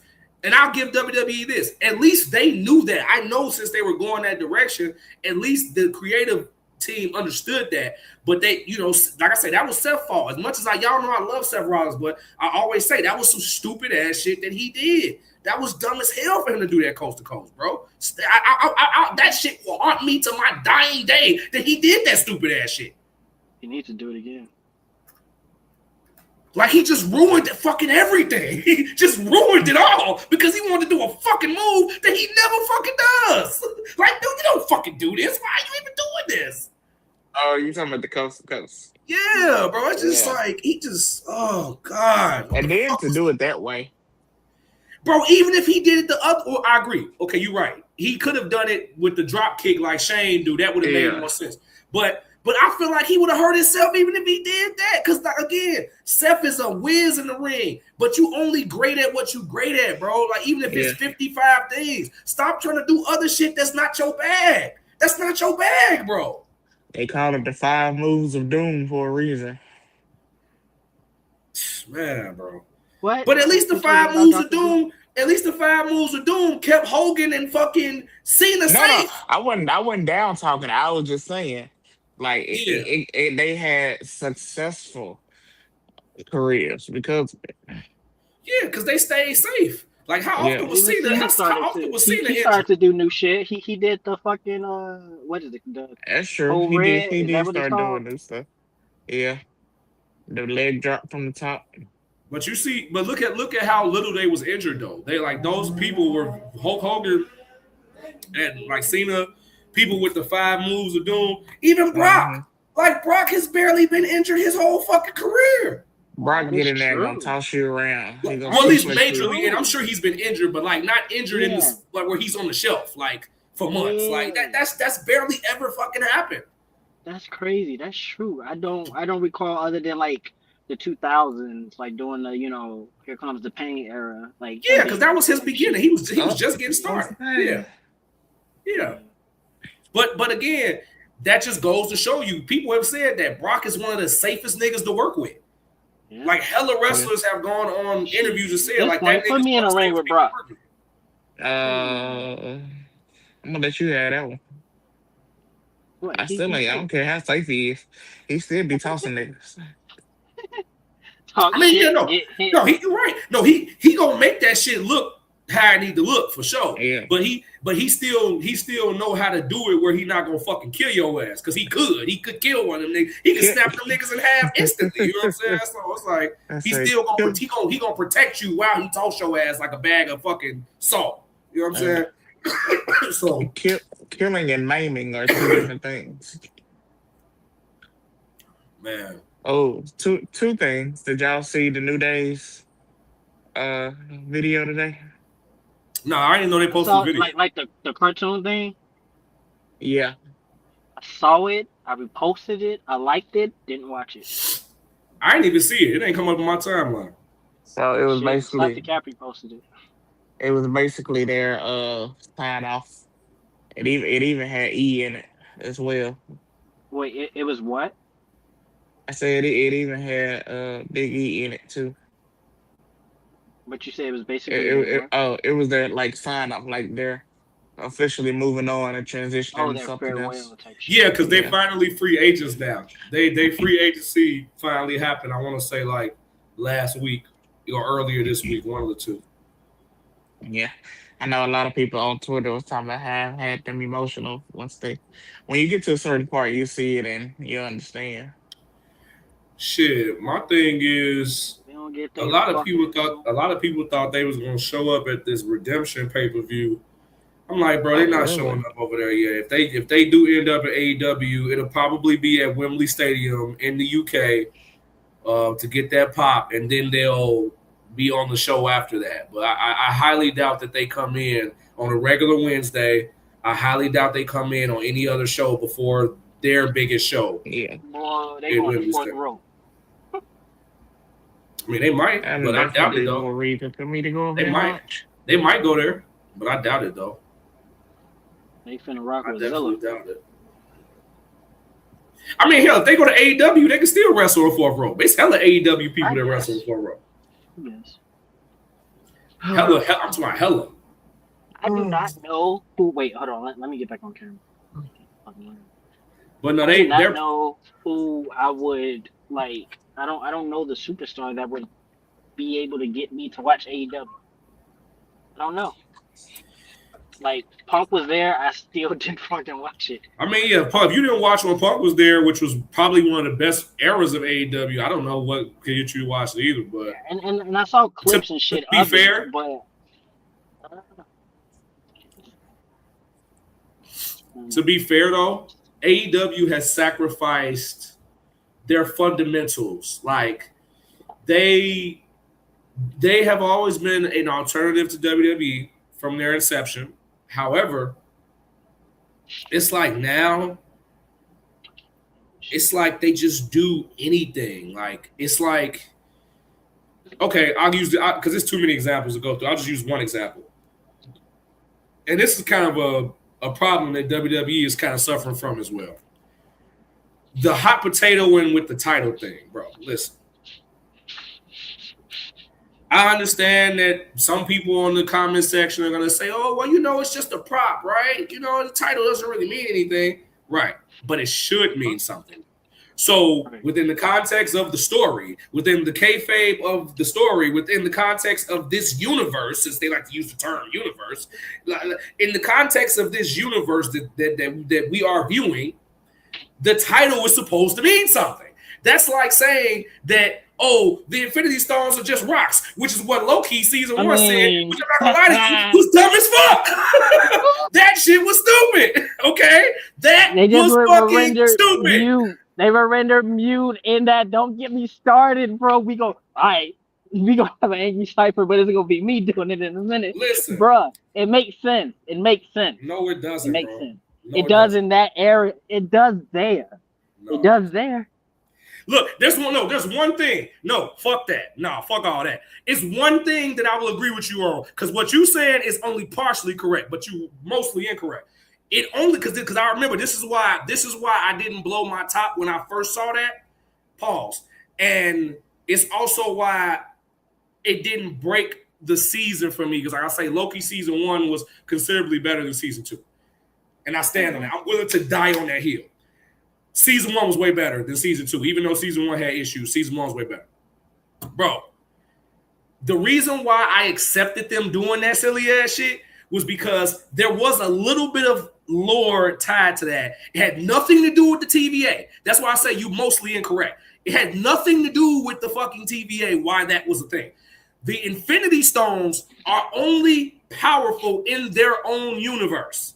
So if you take some Infinity Stones from a different Earth and come over to this Earth, it's not going to have the power because they did not come from that reality. So exactly. That was but that's not what the TVA is, bro. So that's what I'm saying. But the TVA is outside of reality, though. But you're not. It won't work. Get that. I get, and that's like the MacGuffin. That's why I say I'll give you that, but it's not technically the same, because there's not one issue of Marvel Comics that you can go find with the TVA in it that says that they have Infinity Stones in a fucking drawer that can't be used because it's at the TVA. That shit is not real. That's what I'm trying to say. You take creative liberties. You know what the story is. You gotta be able to. Yeah, and that's what fucked up the MCU now is all they fucking creative liberties and all that bullshit they keep putting on the screen. Exactly. That's the problem. Stop taking so many fucking creative liberties because you niggas ain't creative. They creatively bankrupt. That's what the fuck I'm saying. Like, this is what I'm talking about. These niggas are fucking hacks. Fucking terrible at their jobs, bro. Let's see how Spider-Man turned out. If I may interject. Yeah. Did you watch Dark Side? Oh, yeah, of course. I watched that last night. Bro, as soon as when you say Dark Side, I only instantly think about fucking DC. Yeah, no, he's talking about Dark Side of the Red. No, absolutely. Oh, to that point before I even get in that, so because I got lost on that. My point of even bringing that last thing up was the titles are supposed to matter, bro, within the universe that they're in. They're supposed to matter. So for you to take the title off of this nigga and then put it on this nigga and then put it on that next nigga like 9 days later, what the fuck are we doing? Then you take AEW used to do it back in the day. AEW does the same shit. AEW take the title off MJF. MJF wins the title back. MJF wins the title back a month later. He's the champion for 3 months. Then you take the title off him again to put it on fucking Kenny Omega just to fucking make everybody bust nuts in fucking Wembley Stadium over him versus Ospreay. Like we give a fuck about that shit. Ain't Ospreay the one that be having his hands in his pockets? Ospreay, no, that's Orange Cassidy. Ospreay is the nigga who thinks he's an Assassin's Creed assassin. He thinks he's one of the assassins fighting Templar Knights and shit in AEW. That's the fuck he is. Ospreay was almost in WWE, wasn't he? Yes, but got an offer. He was. Triple H was very interested in him, but he didn't want to go there. He wanted to go to AEW, which I knew he was going to do because he was already appearing on a show. He was not signed to them, and he was already appearing on a show. I'm like, bro, there's no way he's going to WWE. There's no way. He's going to get buried in WWE anyway. It was still possible. Stephanie McCare was doing the same thing. I mean, yeah, but Stephanie, that was her dream. She been wanting to go to WWE since she was a kid. Oh, yeah. I didn't know if that was something he ever thought about or not. I didn't know he got the offer back in the day. Yeah, no, it was definitely possible, but he just... You know, he liked what he said. He likes AEW. He likes the working relationship that they have, him and Tony Khan. So he was willing to do that and said, fuck Triple H. But that's all I was saying. Like, before I go to the dark side of the ring, like, I just feel like the titles are supposed to matter. And they become less important, less potent, less desirable as a prize when you just passing it along to motherfuckers. Like, bro, what are we doing, bro? Like, it's just, it's nuts, bro. And everybody is not going to have a Roman Reigns title run or Bruno San Martino or Hulk Hogan, Tyro. We don't even need that. We don't even need a bunch of niggas to have runs like that. I'm just saying that the hot potato in the belt, that's not it. And that's for both companies. That is not the way, bro. So, but Dark Side of the Rings. Also to the topic, Multi, of sacrifice. That episode was really good, how I figured it would be, because like I say, Big Boss Man is a dope ass character. He's definitely a cult classic. Oh, that episode? He was super over before I was born in the 80s, but I've seen several of those matches. Just on a replay side. And then I was more introduced to him when he was a heel the second time. He came as a heel, then switched to babyface because he got over, super over, and then came back as a heel when he left the company with WCW and then came back. And I never knew about the WCW stint. I knew about it briefly, and that was only because of I remember him being in the video game. I don't even think I remember seeing him on the show live because they changed his gimmick so many times. He had like 7 different gimmicks, like you saw. So it's just, I honestly think when I saw that on the episode, I was like, oh, okay, that makes sense why I don't remember his actual run, but I remember him being there because he was in the video game. Because we had the WCW video game on Nintendo 64. Mm-hmm. But I also feel like he sacrificed a lot because when he left WWF at the time, not WWE, obviously, to go to WCW, he made a lot of money, but his schedule was better, so he was able to spend more time with his family, so that was great for his family, but he sacrificed a lot of his stardom. You know what I'm saying? So, because his star didn't shine as bright over there, and then when he finally got called back, because Vince needed him to come back. He didn't go back to Vince, hey, can I get my job? And Vince called him, like, yo, I need you back. So when he finally came back, after his WCW run was over, I like what Vince did with him as far as giving him the tactical gear, making him a heel again. Always dope. I always enjoyed that. I think he worked really well with everybody he worked with, especially Taker and Austin. He dropped the ball like they talked about. So he didn't get that feud with Austin when he was supposed to get. I never knew that because they were beefing and it made sense. The hindsight now looking at it, that they would eventually lead into something, but to know that's why, and then why he just slowly, drifted off is crazy. And it was all just because his ass was back there going over some wrestling shit with Taker. Yeah.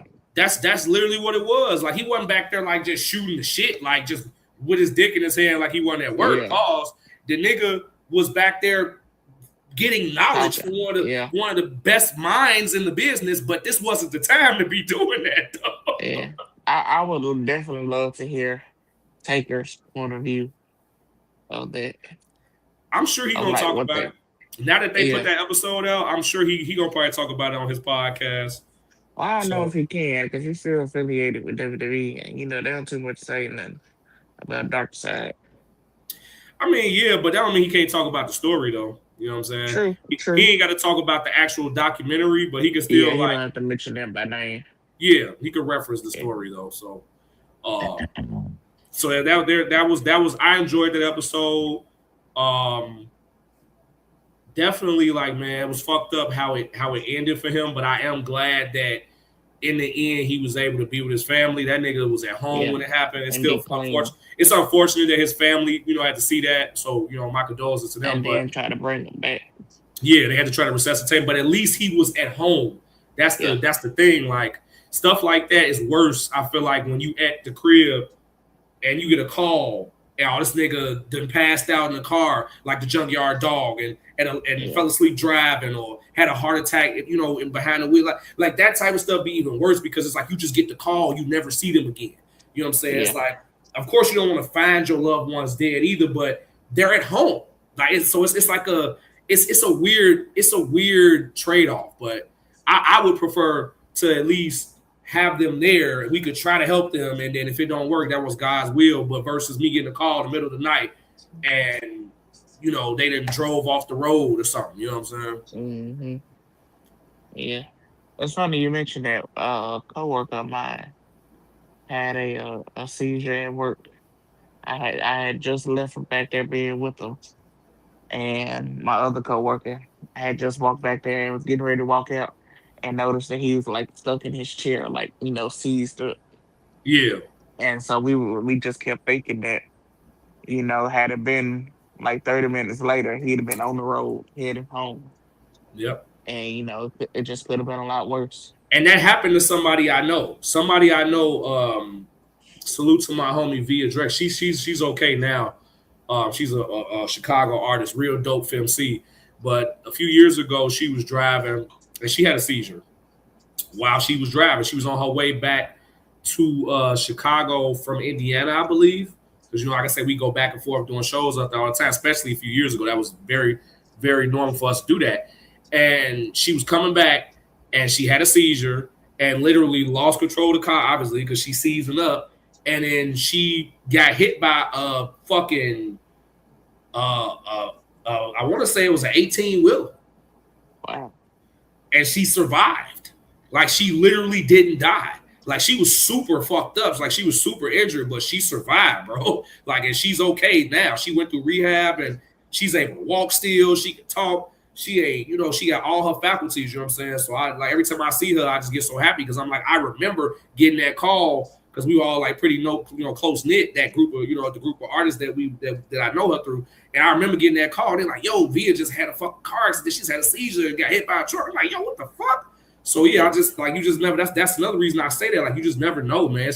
It's better to have somebody have a medical emergency when they around loved ones at home. I feel like Yeah. and you can't never choose when you're gonna have those things. But I'm just saying, if Yeah. you fortunate enough for it to be around people that love you and care about you, I just think that's better than like you say being on a fucking car on the road and something like that happen, bro. Yeah, I'm right there with you, man. Like I said, I'm just glad that my other coworker had just so happened to be coming back there and seeing him. So definitely glad he wouldn't have been alone, Uh, at that point in time. and you know what? You mentioning that actually, fuck, actually reminds me, and I feel like I have to now tell this story too. Fuck. So, so not many people know this, but I actually have an illness. I could go into like what it is and stuff like that, but it's a chronic illness, and it's not supposed to be hereditary at all, but like my mom has it and everything like that. But lo and behold, I have it too. Yay! So I tell the story as I pull up to the restaurant to get my food. Right? So uh, it was 2018, and I was I was dating this Asian chick at the time. Asian, you say? Yes, yes, I had dated. Asian Asian? persuasion. and he just made him sit. Asian? All the stuff you Yeet. done said about Tyree Sane, Oscar, Yeet. and every other Asian per EOS guy, and you out here smashing Asian? Asian persuasion. Yeet. Yeet. You do see the contradiction there, right? You, It was just sir, the are a one. She Starburst is literally commercial. the only. She's literally the only Asian chick that I've ever been attracted to. It must been the Literally. only, She must be must the have No, been last seriously, one fire. she's too. the only one She that had to I've be ever been fire. that attracted to. All And right, finish the not even story. just that. She also was like, I don't know, she like she whitewashed and she like got a little black in her too, like black attitude type stuff. So it was interesting. She Interesting. had to be fired though. Still, like she had to be I fired. mean, this was in college and a lot of people wanted her, couldn't get her, but I did. So I'll just say that. But anywho, but I was dating this Asian chick and we was in Chinatown. This is just getting worse actually. Um, I was in Chinatown and we was in Chinatown, whatever. But we got into this to this like I want to say it was an argument. It was more of a mood type thing. We got into a disagreement. I'll say that it was less of an argument, just a disagreement. I don't remember what it was about, but it was one of those situations where like, yo, if this ain't that, we can't be this. And and then she had something on her end that she was whatever and about, and I'm like, that don't make sense. Like you need A to get B, you know. I don't remember what it was, like the specifics, but I just remember like that ideal, right?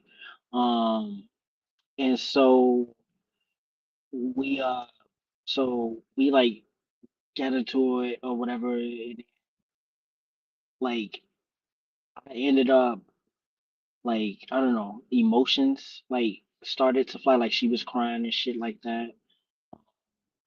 And I just remember in my body something happened, like something like unlocked in my body, and a whole bunch of pain just like washed over me, and I was like not not feeling too high at all.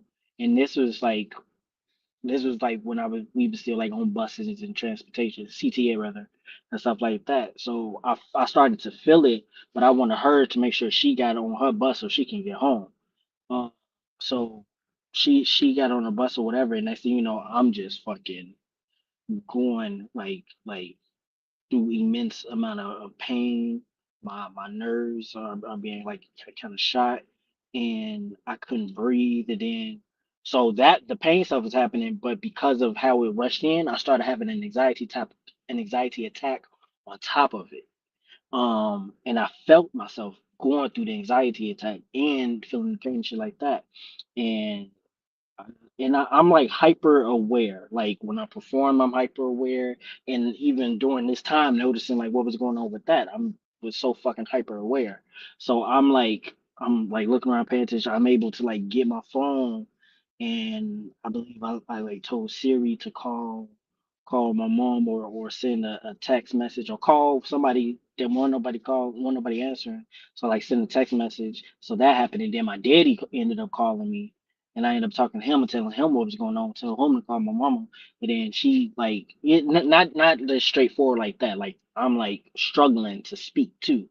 But I'm like he got I was saying like call mom. And it was like where I was at. I made my way from like that main part of Chinatown, that like the walk area, like when you go past and you see people walking through or whatever. Like from over there, from that bus stop to the red line. I'm literally like dragging myself to the red line. Every couple like steps, I'm like sitting down because I'm like, I don't want to go into the hospital.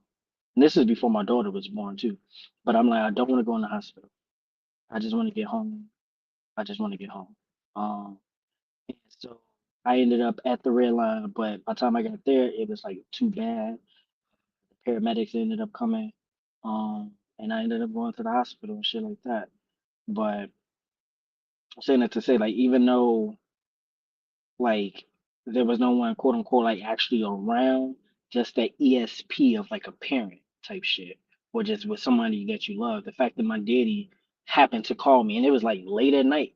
My daddy just happened to call me and ended up like probably even saving my life. I don't know. Like it's just crazy. I just talked to my daddy today too, or yesterday technically. It's just interesting that I brought him up. I'm telling him I brought him up on the podcast. But yeah, it was crazy when you was talking about just being surrounded by that. That's like what popped in my head because I'm like, that was an emergency situation. I don't know how that would have played out if that call didn't happen, if if my daddy didn't hit me up, if my mom didn't like, she the one that ended up letting paramedics know like, hey, he over here at Chinatown by the red line or whatever. And they ended up finding me, um, and shit. So yeah, Shit, it's I'm crazy. glad they found you, shit, bro. Like I said, because there's always that chance that call would have went through and they wouldn't have found. What if you had somehow crawled away to somewhere else and then it got worse? Like if you forced your way through, because like the human will is a motherfucker, bro. Right, We'll push right. through a lot of shit until our body just completely shut down. We Yeah, some of keep us are on stubborn. trucking. We love truck. We'll keep on truck. We stubborn. We're very stubborn, especially black That people. I think for sure because that's we've been that through. Underground Railroad type mentality that was inherited. That's why. Yeah, High key, because we had to keep going through like what they say, you got it out the mud. We had to go through the mud, the muck, the barbed wires, the dogs, the Shit. attacks, the traps, the The bear high traps, all waters, that shit. the high water that you ain't Yes, supposed to be in, you know what I'm saying? All of that, man, you know what I'm saying? So so it's just much. like I saw a show where motherfuckers was walking through like the marsh and motherfuckers getting leeches all over them and shit. Niggas that had to go through all type of shit like that, trying to escape in them swamps and shit like that. So it's like Yeah, I think that endurance is innately in all of us, all black people, but also like you say, just that never say die, and it's good. It benefits us, but it also can be dangerous because we got to know when we really do need help. So I'm glad that like I say all that to say, I'm glad that she was able to make that call. They was able to find you, bro. You know what I'm saying? And that you were still right there because you just couldn't do it no more. Because it would have been crazy if you had kept pushing, ended up on the other side of Chinatown, nowhere near bro. where you could have been down there I'm about radius, and they wouldn't know where the fuck you was at. I'm glad I didn't get on the fucking train. I would have just been riding that bad boy. Right, your ass would just been on that motherfucker, and they would have thought you was like drunk or something, and you could have been on that bitch dead or dying. You know what I'm saying? So thank God that didn't happen. Um, But, I got a quick story I'll share as well. It wasn't. I don't think it was as severe because with my situation, I ended up going to the hospital, and it was one of those weird ones where it was like by the time I got there, I was fine, but prior to that, I was not okay. It was weird. So basically, like this was like 2013, I want to say, probably like right before probably like the middle of 2013. I was staying with my girl at that time, one of my exes now, obviously, but I was staying with her, and we were sitting in her crib, and I remember vividly like we had just, got through doing us. You know what I'm saying? I had just clapped cheeks, right? So yeet, yeet. You know what I'm saying? So right after, but this is pertinent though. Why I even say that? Because right after that, I don't know what started happening, but I started feeling like these, like as I was sitting there, I started feeling like these tremors in my legs and shit, and I didn't know what it was. And it started off real light. It was like real, like slight vibration, almost like muscle spasm a little bit, but not like intense. And then over time, it just gradually started to move upward. And then before I knew it, it started at the bottom of my legs, and it was like all the way up my body to probably like at least like below the neck and head area, like probably like abdomen, middle section area. And it wasn't like tightness or pressure or nothing. It was just like I don't know, it's like I had the shakes or some shit. I can't even explain it. It was like it made me feel like I had Parkinson's, or like I was what I really thought was I was gonna have a seizure or something. That's what I was really thinking in my mind. So I go to the bathroom and shit, and I'm in there trying to gather myself and shit. And she come in there and she's like, "Yo, what's wrong?" Ooh, and I was like, "I don't fucking know." Like I'm literally like scared because I ain't. This is the first time this ever happened. This actually happened a few times after this, but this is the first time it happened, and I just didn't know what the cause of it was. And then she was sitting here tweaking out, you know what I'm saying, over obviously because she panicked because we was just having a normal night. She just got her buns beat, and we was gonna have the rest of a normal night. So this was like not in our plans. So what ended up happening was, as men, most times we just don't be trying to go to the doctor unless it's absolutely necessary. So this is one of the times where she didn't have to work too hard to convince me because I was having something physically happen to me that it never happened in my entire life. So she ended up calling the ambulance. They came, picked me up from the spot, took us to the hospital. We went there, did some blood work, and they ran their tests, and they kept me overnight for observation.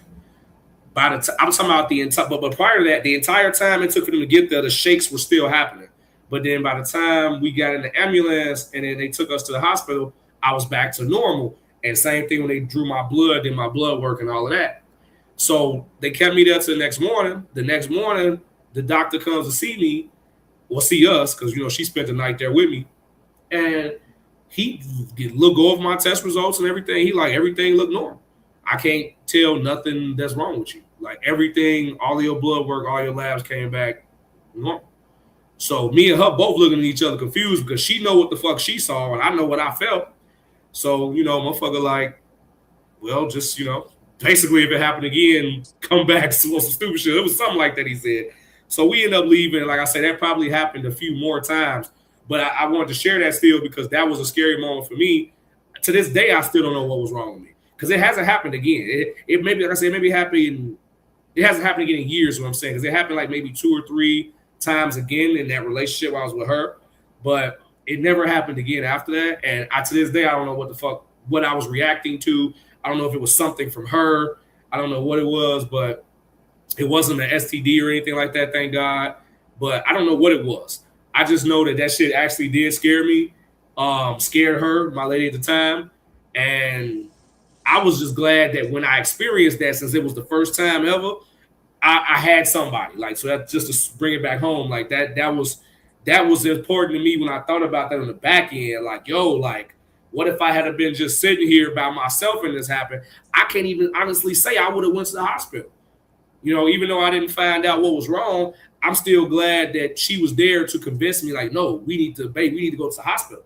Like, and that's a lot of times when you do got a woman, as a man, that be one of the biggest benefits of that is that when we are a shot of whiskey a day and keep the doctor away type of mentality, they like, no, nigga, fuck that. We need to go to the doctor. So sometimes you just need that extra push, and having that from your significant other is good. And it's just a blessing to have people that care about you in the midst when something like that happens. So that just because we were talking about that, I just want to share that because I don't think I ever talked to nobody about that. I think the only person I ever talked to about that, other than like my best friends, was probably like my most recent ex, like from almost a decade ago. I think she probably the only other person I ever told about that.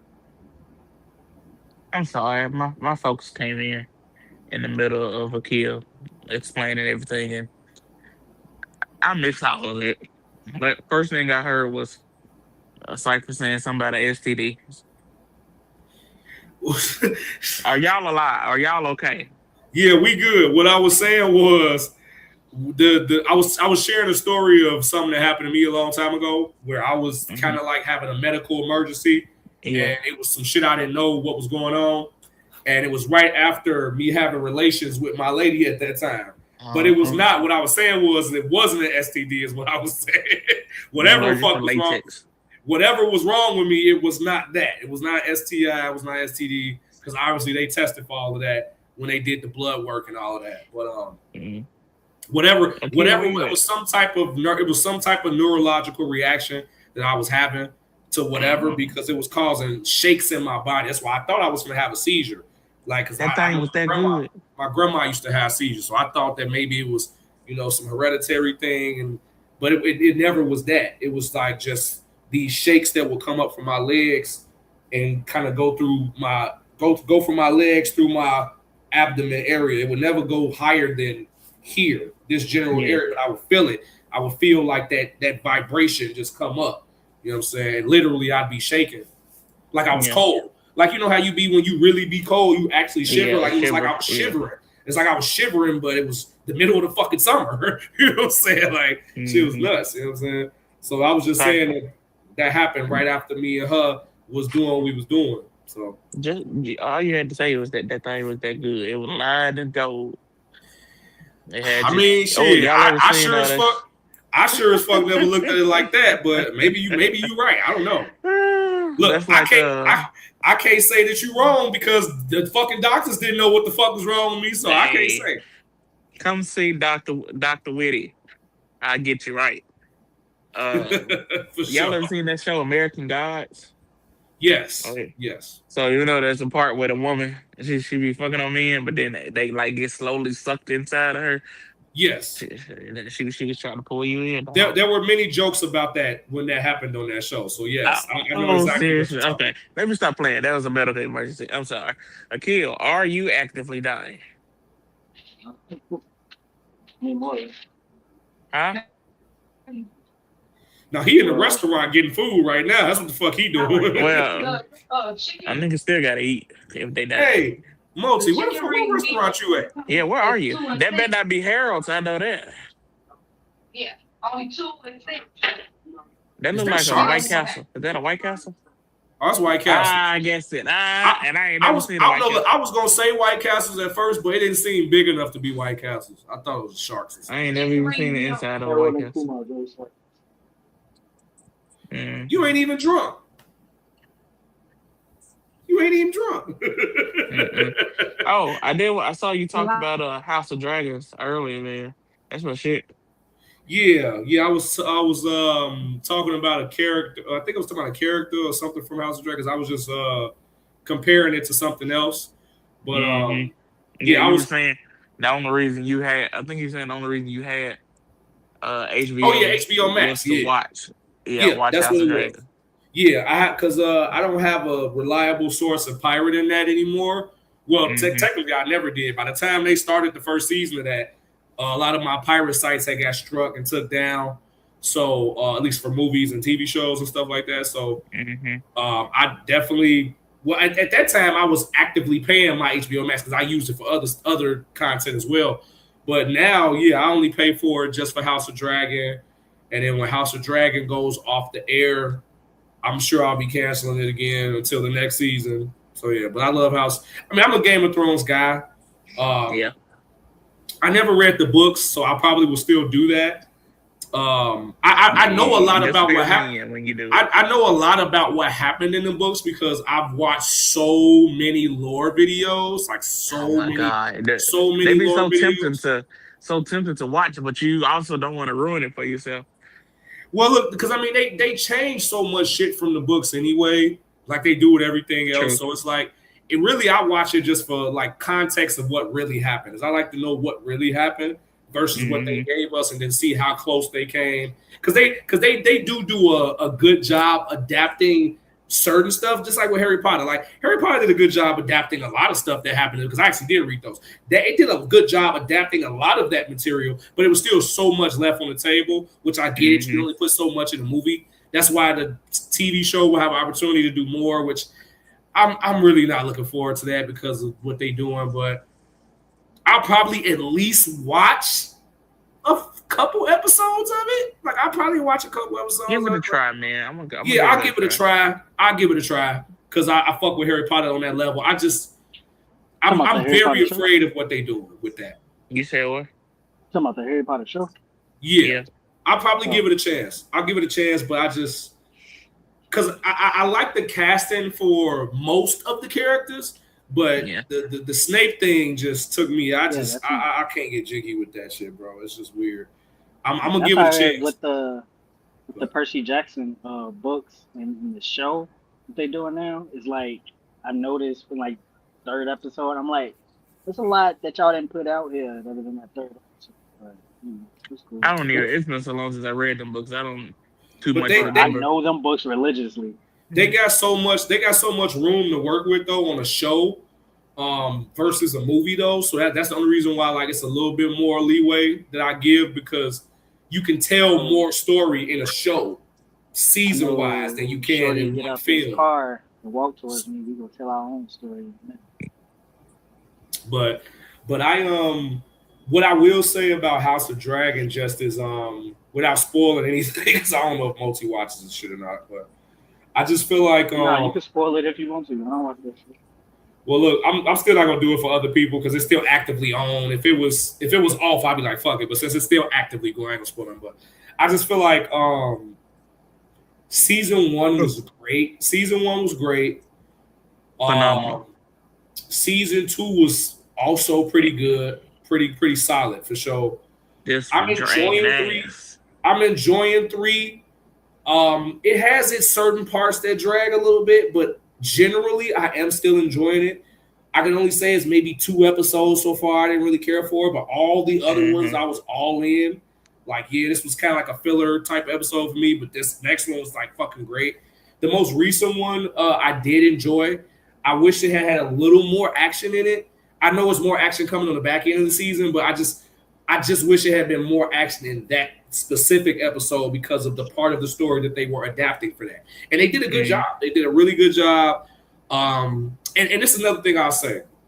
I like when stories from books, it's even comic books, and anything from like a book source material, comic book, graphic novel, regular novel. I like when they take the source material from certain stories and if they move certain pieces around, but it still makes sense when they do a show or a movie. Because I gave the example with Black Adam before. I know a lot of people didn't like that movie for various reasons. Okay, cool. But what I can say, just based off the origin story lore, they did a good job with that. They did a good job. Yeah, I know Rock wasn't gonna mess that up. Yeah, From a portraying that, story, yeah. because what they did was, I can't remember all of their names right now. I'd have to like have the comic in front of me or have the list of characters from the movie in front of me. But what they did was they just moved certain people's positions that they played in the story around. All the characters from the comic book were there. Everybody was there. But some of them just they switched roles. So instead of this nigga being responsible for this, he was over here where that nigga was at, and then that nigga was over there. And it didn't really change anything. Like, ultimately, the story was essentially the same. They just, for their creative liberties, they decided to move. Such a fake smile, Akil. They decided to move some pieces around. So, saying that to say this, Game of Thrones just did that. I mean, sorry, House of Dragon, spinoff of Game of Thrones, just did that in the most recent episode. They moved some pieces around for some of the characters in that story they was telling, but it worked. Like, it absolutely worked. It did not break lore. It did not break the feeling of what that part of the story was supposed to make you feel. It was all still there. So that's when I know that you actually have creative people on your writing team. Because if you could take source material and take creative liberties, like Moti said, but you could still stay true to the source material overall, that's when you're good at your job. That's what makes you good at that shit. That is when you are grade A. You know what I'm saying? And that's why I was saying, I feel like Kevin Feige and whoever he had around him were very good at doing that once upon a time. And other people too. Like, there's a lot of different... the Russo brothers. Yeah, they were able to make that make sense. So that's what I love. That's what I love about anything we watch, any show, any movie. I want them to make it make sense why they changed what they changed. Don't just change it so you can say, oh, I made this change. And I think that's what most of Hollywood does, is the directors of these shows and these films, they want to put their stamp on an IP that they didn't fucking create. And they're not paying respect to the person who created it. So. But yeah, House of Dragon is great. Akil, all I'm going to say is this, bro. One of these days when you are bored out of your fucking mind and you have nothing to watch, bro, Game of Thrones universe is the perfect thing to binge. Dark Side of the Ring. Perfect thing to binge, bro. Go back and learn about Necro Butcher and Samoa Joe. Now he disappeared. Now he disappeared. This nigga Akil crazy, man. Yeah, strawberry. Two teas, two sweet teas. But George, are you enjoying your trip, Mr. Witty? Let me get. Well, we just getting started. I still had to work tonight, and then went home, threw some clothes in a suitcase, and left. But it's all right so far. My brother's talking about all the shit they gonna be doing and getting into. Talking about since we're gonna be in Miami for a day and going out doing other stuff too. I was like, talking about this boys trip. I was like, y'all the boys. Y'all gonna do what y'all want to do. What's on your agenda? What you got planned for the day out there? Final. Since we in Miami, I'm finding me a little cocaine. Cocaine. Oh my! If you know, you know. He say you finna ride the right horse, huh? The pale horse. Pale horse. I'll be damned. Let me stop talking. Boy, that'd be the first thing I do at work is get drug tested. I already know. They'd be like, "Oh yeah, we saw your show. Come on, straight here." Why is you making this face, Akil? I'm trying to change my camera. What the fuck? Hold on. Yeah, see, but that's a new icon thing. Never seen that before. We can't hear you. Can you hear me now? A little bit better. Yeah, it's better. It's better. What you rolling your eyes at me for? Nigga, don't get popped. Yell at this place. In this place. I hate when this thing do this, man. Come on, listen. Come over there and show your real gut. You just finished that sentence. What? I said what I said, and I ain't taking it back. But let me see. I didn't get my highlights of Raw. Uh, I know y'all when in the text was saying it was garbage. It was okay with me. I enjoyed myself. I'm still excited for Saturday. Don't know if I'll be able to Saturday and Sunday. Don't think I'll be able to watch it. Just realized that Oh, sorry. because they said there's no Wi-Fi on the ship. Excuse me while I get my drinks. Nigga, who is you ordering for? Who is at your house? The dehydration drill. So, sacrifice is the topic. So the Nigga, it's question, almost can 1 you hear o'clock me in the now? morning. Everybody talking about no sacrifice. You gonna make a You got sacrifice your with these folks cups around? you finna drop, Why you on the camera? huh? Eh, this Dark is Bay, ooh quite ha the ha. episode. Dark Bay, ooh ha ha. Oh, if you talking, I probably can't hear you because Cypher cut out. Yep, you can't hear You me. ghost struck. You can't hear me. Yeah, You that's what can't happened. hear Okay. me. Can't hear me. Hello. You can't. Oh, and he's going. I'm here. Mama said you can watch it on YouTube if you stop talking. Don't worry about it. No, because I don't want you in there bothering me. Okay. Y'all, y'all, you know where y'all can go? Straight there. That's where y'all can go. Hello? Is anybody there? I just kept walking. Yeah. No, you don't got your nasty ass feet in my face. I'm talking about your shoes. Shut the fuck up. Well, language. Hello? Yeah. Can you Didn't hear you me say your now? folks was there? Hello? Yeah, I hear Oh, you. hold on, that's a stage. There you go. Appreciate it, All right. Jordan. Appreciate it. Can y'all Appreciate it. hear? Oh, oh, okay. Sorry, bro. I don't know if you said anything, but I can't hear you. He Hold said he on. appreciates Okay, you. I see. Everybody say Can you something. hear me? Can you hear me? Okay. No? You can hear me? Nope, can't hear you, Akil. But apparently Can y'all can hear yeah. me. Can you hear me? If you could, okay, I see thumbs. Okay, okay. I don't know what. So maybe do I Check, need to check. leave and come Can back you hear me in? now? Can you hear me Okay, now? I'll try it. I'll be right back. I hear Monty, can you How Cypher. hear the me hell now? do I leave? Okay. How do Because I now I had do to I was tweaking with my settings. I fucked my this shit shit up. So I done had to damn? because I had to move from the office to the I'm gonna front figure because it my out. Hold laptop on. was One about to die. momento. Oh, Sorry, y'all. We having some technical difficulties. I had to move from the office to the front because my laptop was about to die, and I didn't have a charging port in there for it. I got so much shit plugged up. Can you hear me, Monty? Still? Yeah, I hear you. Can you hear me? Yeah, I can hear you. I had fucked up my settings. I had to move to the front and shit. I was tweaking, trying to get my shit back on those base settings because I'm It's always in not my you. office. It's like castles. But I got to give me another power strip because I don't have enough outlets because I got all my work computer shit in there and everything is plugged up. So it's like I got to get some more okay. outlets. Hello. Yeah, can Hi. you hear Still us? not working. All right, hold on. Let me I do can this. hear you. We can hear you, Mr. Whitty. Okay, I guess he couldn't hear us. Okay, but oh shit, yeah. What I was gonna say.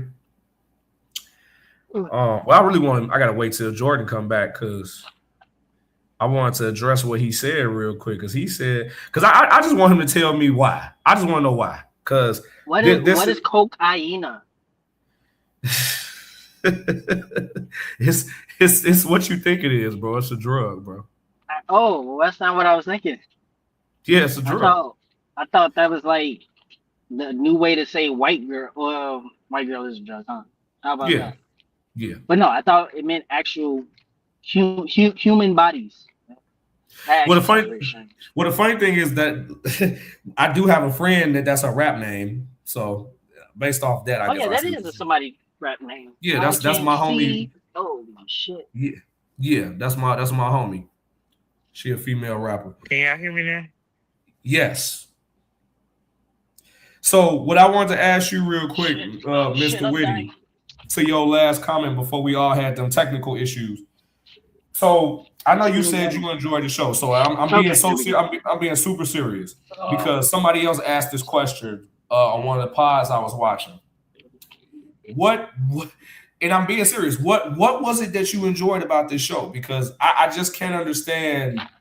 I can't understand how anybody could enjoy what the fuck they gave us on Monday. That was like literally one of the worst Monday Night Raws of 2026. Like what could you have possibly enjoyed on that show? All right, so let's say even starting off with Brock and over, just the interaction overall. Granted, they could have been better, but I don't necessarily look at things as from a critique standpoint of, oh, this could have been better, this, that, and third, or why didn't they do this or why didn't they do that. I just take what they give me and accept it for what it is. I can't change it. They're not gonna change it just because of how I felt about it. I just take what I get and work with it because it's done. It's over with now. You can't go back. And then like even with Raquel's match was great, bloody and shit. Won the title finally after all these years. That was a great match to me. Yeah, I didn't mind that. Raquel has earned that. Because I didn't. That's one part of the show I didn't speak on. So I'll just give that and give it back to you. That I had no issue with. The only problem I had at all with that period was the same thing I was saying about the hot potato in the title. Like, I don't see why they put it on Soul to begin with. They could have just let Raquel get the title, and then she could have been champion all of this time. And Soul's been champion, and then Soul could be chasing. Like, I don't understand why they gave her the belt just to take it off of her in 2 months, and then make her chase. I think it was just I think that was them actually trying to pull the trigger on somebody. Yeah. But now I think that was a chance to see how well she would do. So why do y'all think that she? Okay, I can see that. So if that is why do you think they wanted to put it on a heel Raquel, who deserves it? Raquel totally deserves it. I'm just saying, why do y'all think they chose to put it on a heel Raquel to just make Soul chase again? If they was gonna pull the trigger on Soul, which is why they let her beat Becky Lynch of all fucking people, one of the biggest female wrestlers and biggest heels in the business right now. Why do y'all think they made that call if that's what they was doing? Because you can only have Raquel chase for so long and not get it. If they really gonna make her a star, yeah. I do agree with that. That I could give you.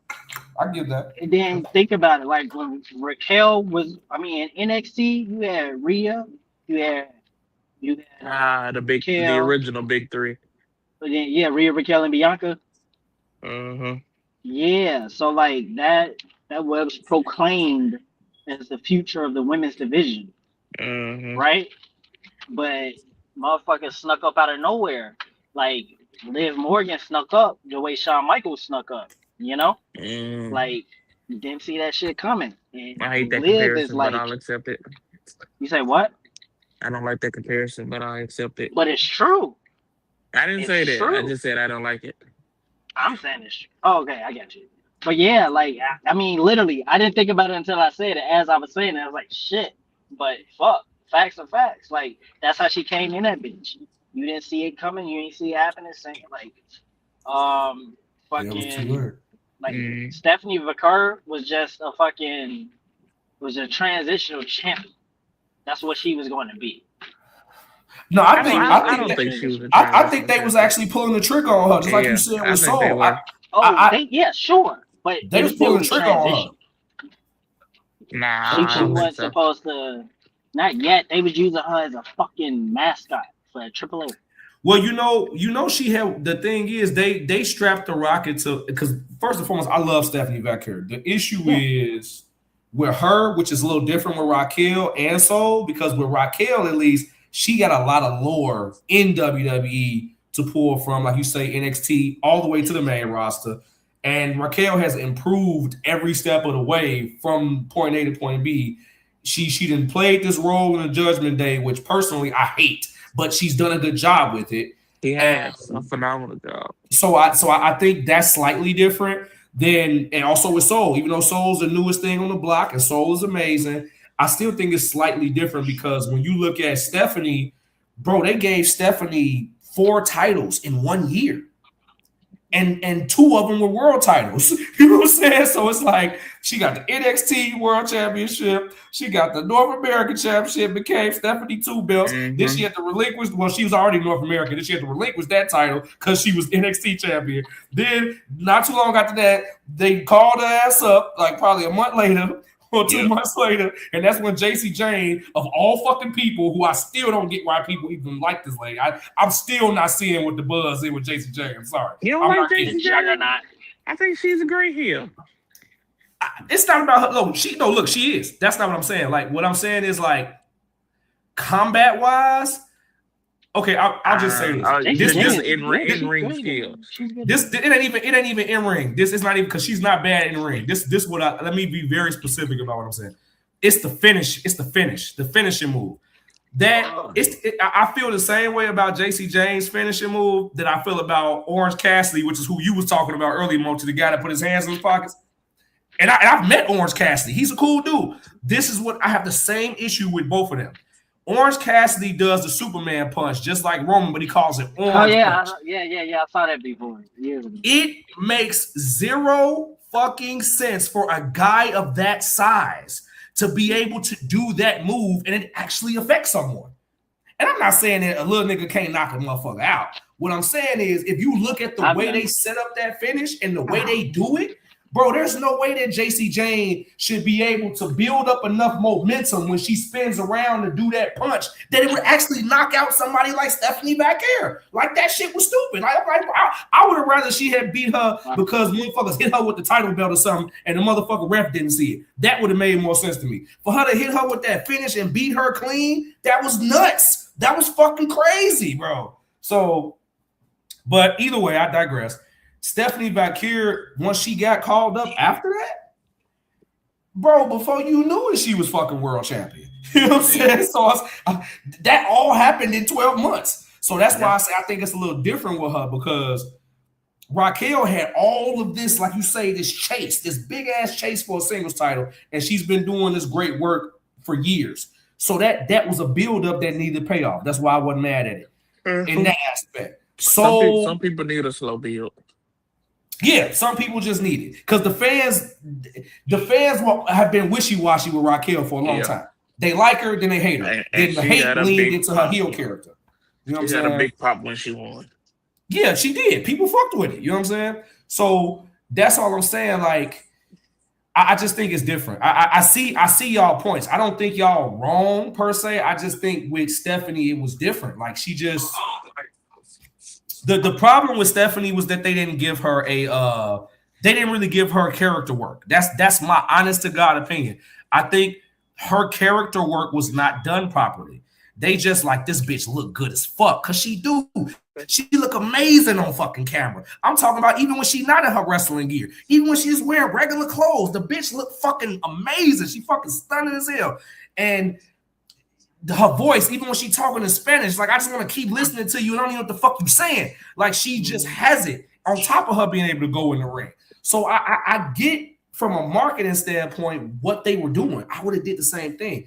I just would have put more character work behind her.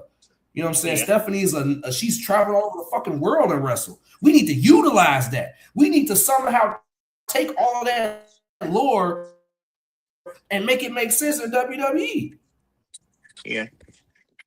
I think that now's the time. And we can other companies. We ain't in AEW. We ain't got to mention CMLL. We can still say she is an international star and she's done all of these things. And this is who she is and why she is the bitch that she is.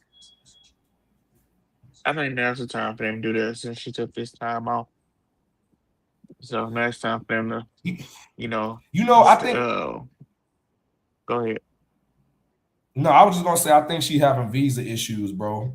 I don't have any source on this. I only say that because she said on Unreal that she was moving too hard. and her body, she's been going so hard for so long Yeah, that I she saw hadn't that had clip. time to rest. So Well, look, that's she the thing, just right? She works a hard style. That's facts. yeah. That's 100% facts. That's why AEW loved her when she was crossing over from CMLL and stuff. So I totally agree and think that's true. What the other thing I'm saying though is, bro, you gotta look at how long she been out. The injury that they reported her having when she lost the title to Liv, hmm bro, there's no way that injury is still active. Like, and she Oh, had multiple, and if she had multiple injuries outside of the one that they said she had, they would have reported that shit. Like, it's something else going on, bro. I don't give a fuck what they told y'all on Unreal. I don't even know why yeah. y'all watch that stupid ass shit. I'm telling you, It's good, man. Nah, I common watched them. sense. Fuck what they said on that stupid ass show. Common sense will dictate that she is not still injured. Something else is going on, bro. I'm telling you. I don't think it's visa stuff Nah, because watching. they got too many connections with the White House for it to be visa connections. Not too many connections with the White House. As many times they'd have been in the White House as much as Linda is at that White House. They I got too mean, many she in that connections. motherfucker. I feel you. She in that Yeah, motherfucker. It might it's not be just a beef. phone call away. That was just my running theory. Like I said, I had no proof of that. I just don't. I refuse to believe that Stephanie Valkyrie is still injured. There's no fucking way. There's no way. She's been gone since fucking WrestleMania, bro. She would have had to have So was it a a foot fucking injury? neck injury or some shit to be out Was it this a long. foot injury? Yeah, it was a foot. There's no way that her foot is still Well, fucked up, bro. It's if impossible. it's anything like Bianca's, it's possible. So that whole thing with Bianca's was that Some of her fingers. so the smaller bones in your body take hella long to heal, and to the point where Well, yeah, she had she to have even surgery. now is still struggling with Yeah, it. she had to have surgery. I already know. So Yeah. that I get that. I get So that. if it's something, if it's one of the smaller bones that make up your foot, then it's definitely possible. Speaking from a biological standpoint. No, it is because I mean, like I said, Bianca broke a finger and she been out before she got A pregnant finger of all things. How for many a people year. broke Even fingers? even before she got pregnant, she was Yeah. out for a year. Even before that, so Yeah. I can't argue Damn, that. it has been a year. It's been over a year. Yeah, she was 'Cause out that a was year at first. WrestleMania. Then she got pregnant, so it's been like almost 2 years. Dang. It's literally been almost 2 years. We just happened to see her on TV when she came out at Mania to show that she's pregnant. That's all. Yeah. Us seeing her on TV kind of broke the gap, but she Oh no, been no, gone it for just almost 2 didn't years. register to me So- that the last time we did see her before this past WrestleMania, of course, was the WrestleMania, the Triple Threat WrestleMania. Yep, the Mania before that. Yep. Yeah. So that's why I say it's been roughly almost 2 years because bro, we gonna blink and it's gonna be April. We gonna be at Mania again in no time. You know what I'm saying? So And then she gonna we have already to at recover from the SummerSlam. pregnancy and take We care of already the at baby. SummerSlam. Oh, what a joy it is because soon Naomi gonna be back. Oh, I can't wait. I mean, hopefully they'll be back at the same time. I mean, That would be great too. that would be the most ideal situation overall, or at least around the same time. It ain't got to be Yeah. like the exact same time, but in that same like 30, I'm gonna say 30 to 90 days, the same time, come back, because they need to pick up the story with them and Jade. They have to. Yeah. Like it makes zero sense to bring them back and not immediately go into that. Like I don't want to see no other feud. I don't want to see her feud with anyone else. I want resolution. I want resolution to one of the best stories that we were given in the women's division 2 years ago. I want resolution. I want the fucking payoff. Where is my payoff? You know what I'm saying? So if they bring Bianca and Naomi back and that's not immediately what they're moving towards, I ain't gonna lie. I'm gonna be happy to have them back, but I'm gonna be upset because it's like, why the fuck you got her feuding with this bitch? What the fuck did this bitch do? You know what I'm saying? Especially since Well, Jade she is still only- got the history with Stephanie too, because they never. Well, yeah, let's, I mean, let's yeah, say Stephanie. true that. Let's say Stephanie comes back first, and something happens and she gets the title back, and then Naomi comes back that night and be like, "Hey, bitch, I ain't forget I'll be cool with that. about yeah." That I will be okay that was with. originally who she I'll was be supposed okay to with fight. Yeah, I'll be okay with that. That is true. If they pick up from there, I can't be mad at that. I just know that eventually when she finished that feud with Steph, they need to lean into the Bianca and lean Jade. into it. And be Yeah, yeah. like we need this I don't think crossover she need to because circle back on Jade. Her no, and I Jade don't want her had to. Yeah, we got the payoff. We got everything we need from them. She just needs to be in the story. Like she doesn't have to be in a feud with Jade. She just needs to. She kind of need you know what she need to be. She kind of need to be like what Karrion Kross was for a lot of motherfuckers. Like just popping especially up. since she a heel. Like or she voice. needs to pop up and kind of instigate the shit. Yeah, she needs to pop up and instigate the shit because she knows that Bianca and Jade low key still got an underlying problem. Yeah. And she need to fan they flames. That's what I would like for Naomi's part in that story. Like she needs to be the fire because Bianca ain't gonna just get on that with Jade just because. Like she ain't gonna have a reason to. You know what I'm saying? So it's like Naomi need to like kind of be like, girl, you had all these issues with me, and I know I did some wild shit, but what about this bitch? You know what I'm saying? Yeah. You ain't seen what this bitch been doing since we've been gone, and you see how she didn't.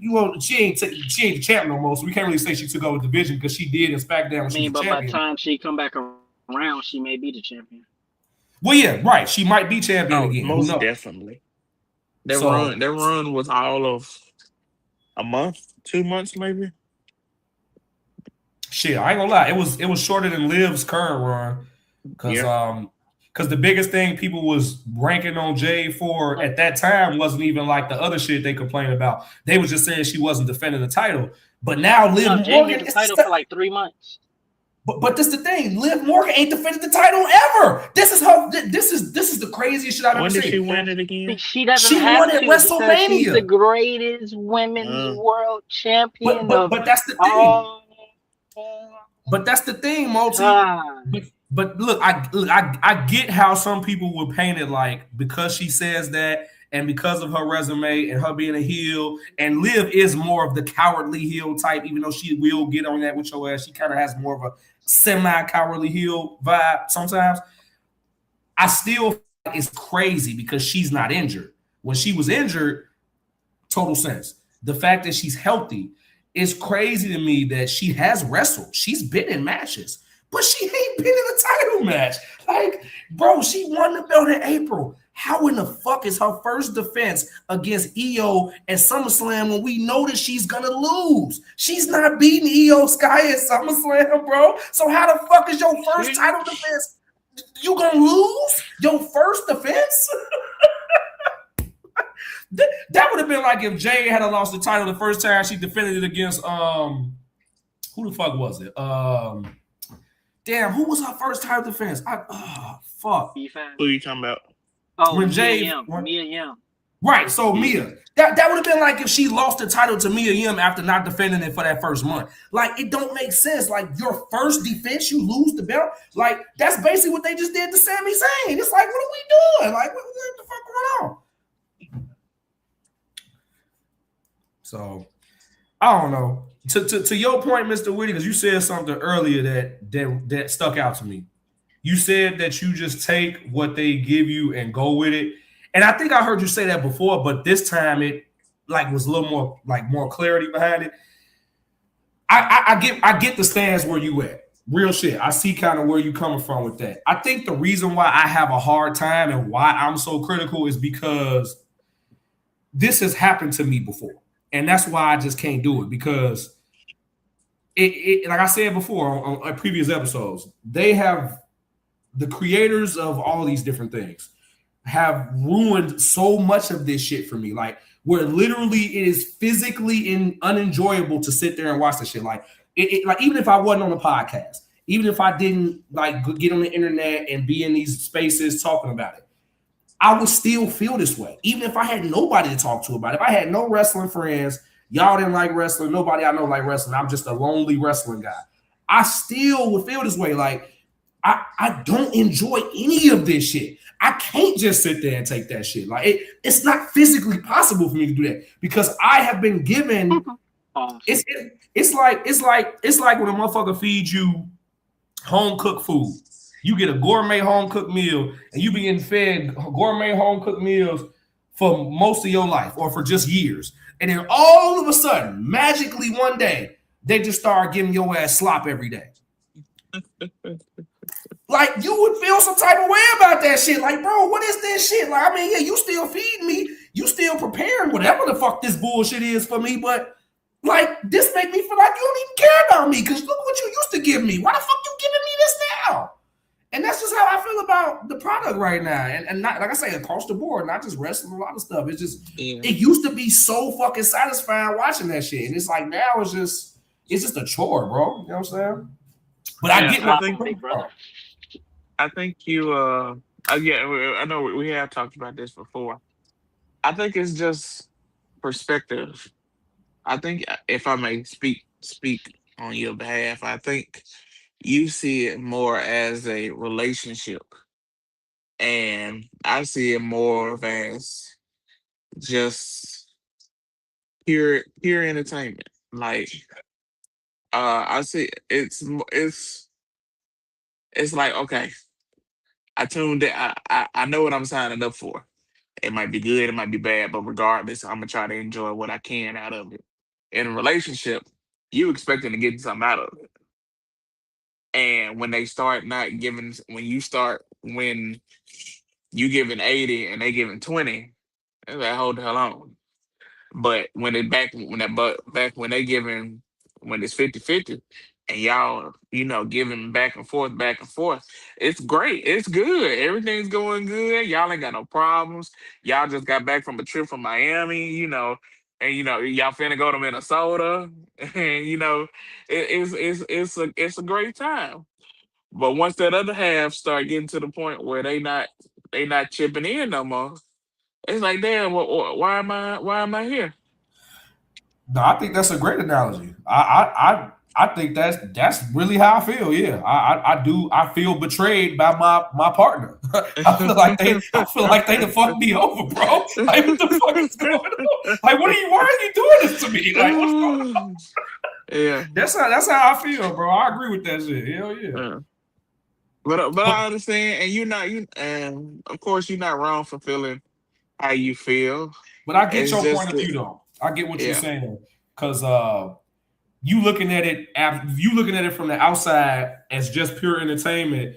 You enjoying what you can from, because I think I used to do that with not wrestling, but with something else. I used to do that with just some of the lesser popular like superhero movies, like some of the ones where people before hated them. Like this is way before, because this one I felt like shit was still mostly good. There were certain movies that would come out that people just hated. And I was like, shit wasn't that bad to me. Like I was cool with it. Like, it wasn't that bad. You know what I'm saying? And I think that's what it was. My mentality was, I'm gonna go into this just as entertainment, because this ain't one of those big event movies like, the stuff that we got coming up. This was just like one of the, I'm trying to use, this is a great example, Daredevil. People hated that fucking movie with Ben Affleck and Michael Clark Duncan as I thought it was a good movie. I like that movie, and this is the thing. This is why I think this is a good example for what I'm saying too, because you know how now I don't like when they do gender or race swaps on characters. I'm not cool with that shit because it's just unnecessary. You just don't need to do it. I didn't have a problem with Michael Clark Duncan being black when he played the Kingpin, because he actually fit the character. So even though we know the Kingpin is white, and Vincent D'Onofrio, who plays him now, more so looks like the Kingpin and more so fits the actual aesthetic of it and the character, Michael Clark Duncan was not a bad cast. Like he literally damn near made me forget he was even a nigga, because he was doing everything that Wilson Fisk would do. So I think that was why I was able to accept that then, versus now where they've done so many race swaps. I probably would hate that shit now. But yeah, no, I thought so many people hated that movie, bro. And I was like, dude, I watched this movie multiple times. Like I never had an issue with it. So I think that was because I was kind of going into that with the mindset that you have now with the wrestling. Like, and it makes sense. I can't argue with that. That your point of view on that makes sense. But I also agree with what you said about when you speak of my, I think that's true. I think that is why I feel the way that I feel. You make a good point though. Back to what you were saying about when it putting in Michael Clark Duncan. It's same thing with like you said how they switched out Snape in Harry Potter, but to the point of we have yet to see how this person is going to portray Snape. He might come with it. Wait, You I know, hope what? and so. I know a lot of people are knocking him because he is black and the original character is white, which Oh, I Snape. Wait. to an Snape is a extent, black dude. Yeah, yeah. it's a black guy. They got a whole Wait, video. Jordan, did you see the music video about it? Somebody made a Oh music no, video I about didn't know black. that. I didn't know there was a I'm music gonna video. find the link and send it to y'all. There, someone on the Okay. internet, I don't know who did it, but someone on the internet made a music video about Black Snake when they announced that because of how big of a talking Interesting. point. They literally dressed up like the A huge character, talking point. and they made a music video about I'm Yeah. Black Snake or some shit like that, bro. I swear to God, I can't make this Yeah. up. I'm gonna find it. I'm gonna find it and put it in the group chat. But Okay. no, I you think it's you make a good point. I think I it's think just a the only matter of letting reason them giving them time to cook. I know like with we understand that Raw and SmackDown are just the how can I say this? The highway to the destination. The destination is always either a PLE. So granted, it's gonna be bumps along the road and whatnot, but as long as we get to the destination and it's a good payoff, that's what we're looking forward to. Now, if I travel down this highway, down this bumpy ass highway, and then I'm looking for a Four Seasons, and I get to a Hilton, then that's where the problem comes in. That's when the problem comes in. But it's just a perspective thing. something wrong with Hilton? But I get them time no, to I see what you said. I just do put what it they in the got to group do. chat. I put it What in you the group say, chat kid? too, so y'all can see it later. There's something wrong with Hilton's. I ain't say nothing was wrong with the Hills. I just said if I was looking for a Four Seasons, Oh, when you I just saying pulled it's up to not a what you Hilton, expected, basically. yes, So it's No, not I dig that. what you was led I to think believe. yeah, I think well, at least from what I saw online when this was became a big talking point. I put the video in the chat for y'all later too. yeah, I see it. So y'all let me know what y'all think of that. I thought it was hilarious. But I think the reason why so many people was so against the Black It's Snake, outlets over here, y'all. they I'm sorry. was now you could I think the biggest reason why people were so upset about the Black Snake thing was because when you read the books, like more so than the movies, when you read the books, what's two reasons. One, in the book, J.K. Rowling is very, very, very specific about how she describes Snape's appearance. Like, I'm talking about painstakingly detailed about what he looked like.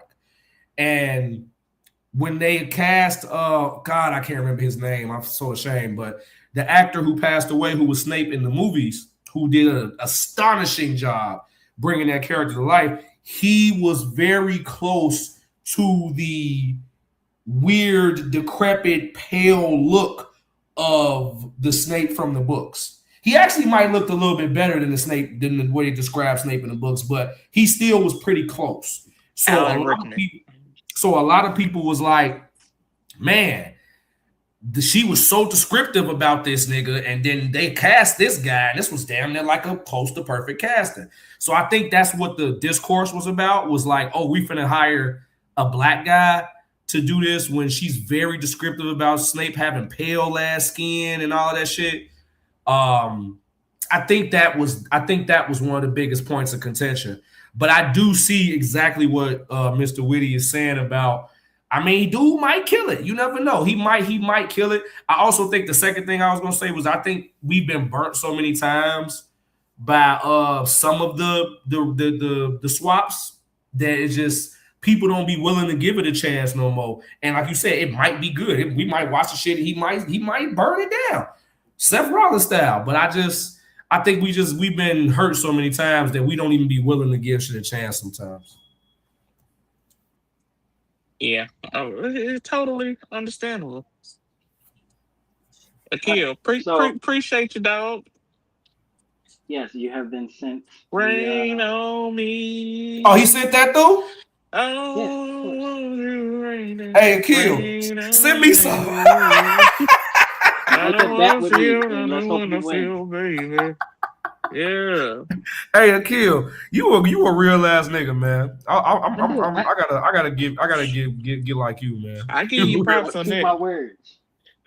I I got the deposit this far. I get on this here boat and can't get to it no more. Mm. Hey, get on that Yeah. boat. Get on that boat. Well, you ain't. You not going to the casino boat. You going to the other boat, the real boat. Well, hold on. We'll see. We'll I'm just see. saying. You go to the casino boat. You never know. He said, "Well, Yeah. now plans may have changed." I got a little playing money He's now. so he got a little play money now. Yeah. I got a little playing money now. Hey, A kid might get a So random this is cat, what I might was get gonna a do, though. random request. This is what I was gonna do. I was go.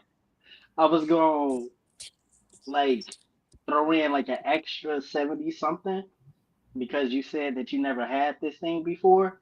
So I was going to get you the WWE Championship if you didn't want the cash. That's what I was going to do for you. that was a surprise you was talking about. That yeah, that's what I was going to do if he didn't want to have like the 300. If he was like, well, okay, let's see what you gonna do with it. And then I was going to get him WWE Championship because he said he never Boy, do had like you an actual know big belt. I'd be walking into work with that thing on my shoulder. I figured as Hey, much. I still love the pictures I took with Oh Multi's man. title. I Yeah. Man, still. and it would have been the gold one too. I would have got you the gold one. And it's crazy because as much as I would like to get it, especially now that Punk has it, I never would have got that for myself. But I Mm. would have did that though. What I about was the still Brock gonna Lesnar get title? him You WWE seen that Brock Championship. Lesnar one they made? I ain't saying he is. Yeah, they got a new Brock Lesnar title belt. Mm. That's a I also just want to state that I'm 2-0, baby. I'm 2-0, kid. Appreciate you, dog. hey. You just let me know when you want to bet again. I was just saying, Kill, you gonna have to break that streak eventually, man. Oh, I will.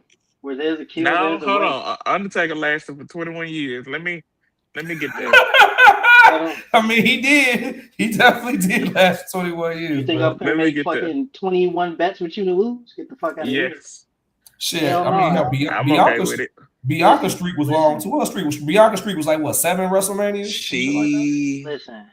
I is it spend money 7? I when want I'm to say it was bored. I don't 5. spend money because I'm stupid. No, thank you. Hey, Mm. I'm just proud of you, nigga, because you go out and make enough money to pay bets. Because some niggas be Yeah, making because bets and they know they let can't me pay tell that you, shit because they ain't got no money, but they still made a bet though. I wouldn't have paid that. I wouldn't. Well, not that I wouldn't have paid you. I wouldn't have suggested $300. Oh, okay. I wouldn't have I mean, suggested. you accepted it though, so you had to I take. did, and I would have been a man of my word. I would so have stuck. I so would have so stuck Akil, to it. what made you pick that number? Was that just a number that you felt was appropriate for the bet, or that He was was just trying. like, He was trying to buy another belt. No, I want. I will never buy me a belt. I won't do that. No, man. Oh, The only way I would buy me a belt is if I get like custom made belts for Stop the Cap. That's the closest it'll come. Literally, like the oh yeah, belts we that could we definitely get have some custom designed on made belts our though. artwork. Like that's our like I actually created those belts like myself that we have in our artwork. Like hmm. that's the only way I That's would do that's that. definitely doable. That's absolutely, we could definitely do that in the future. Get some custom, because I know a couple custom belt companies that sent me some quotes and stuff. From when we was getting the belt made for Fab, so we Nice. definitely could do Oh that. yeah, I'm yeah. interested. We So yeah. why? So Well, why we will. 300? Y300. It has nothing to do with the movie. It has nothing to do with I honesty. I'll figured tell it you wasn't that it. too. But no, 300 because I just wanted to have $300 extra. That's all, if need be. And if not, I knew that I would be okay with losing $300. Speaking of too, I think I'm gonna be good for Friday, but still check in with me sometime tomorrow again, Okay. Akil. I think I'm gonna be good though, because I don't think I'm gonna do shop talk this Friday just because I don't have any guests lined up. And I got that show the next day. I got a pretty busy day on Saturday. Hmm.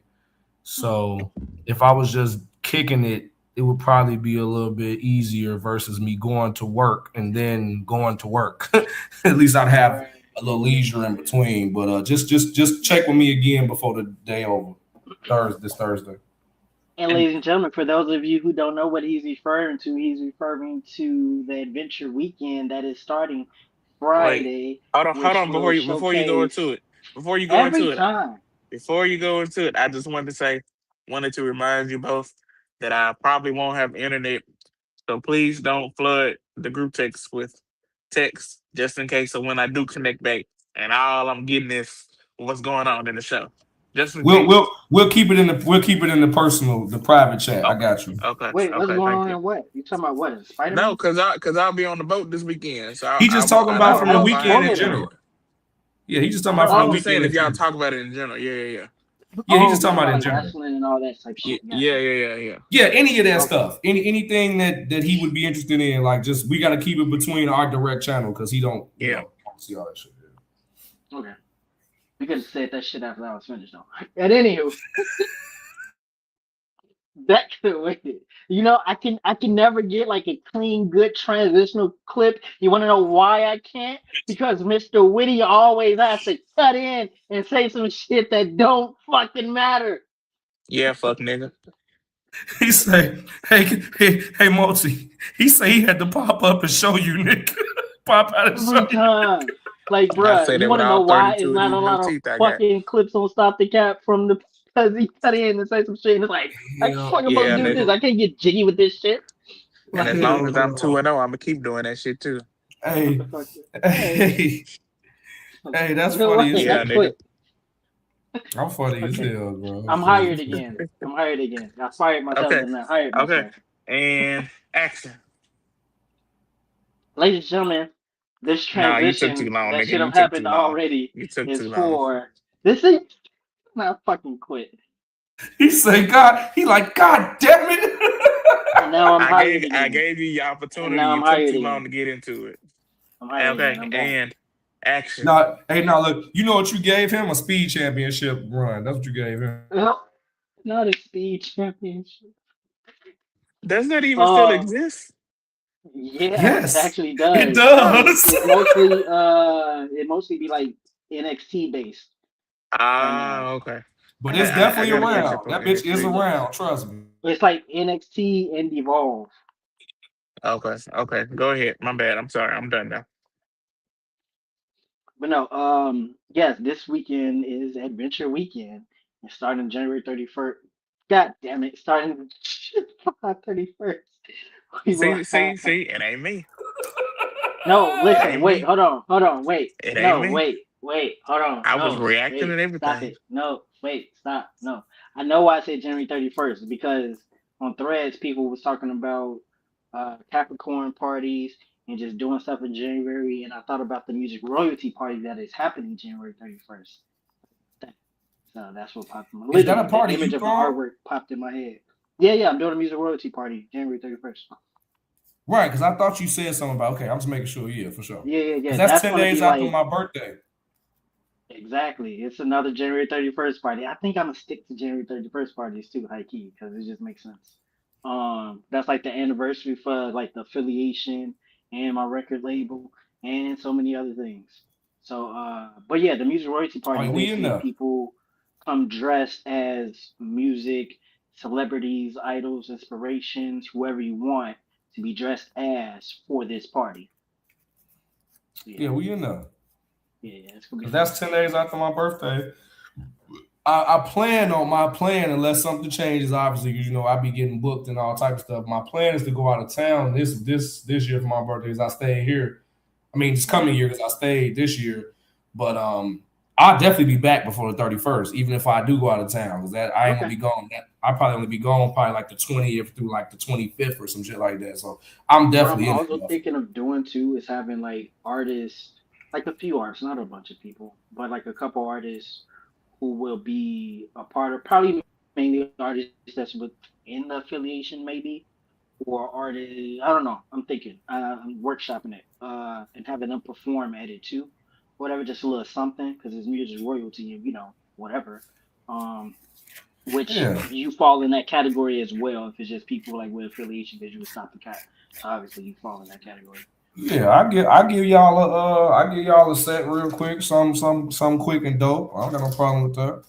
Cause I'm coming to kick it. I ain't even coming to work I that got two night. bars. Exactly, exactly. But no, But I'm I thinking definitely turn would. to I'll drop some heat though. I'll definitely come do something real quick. okay.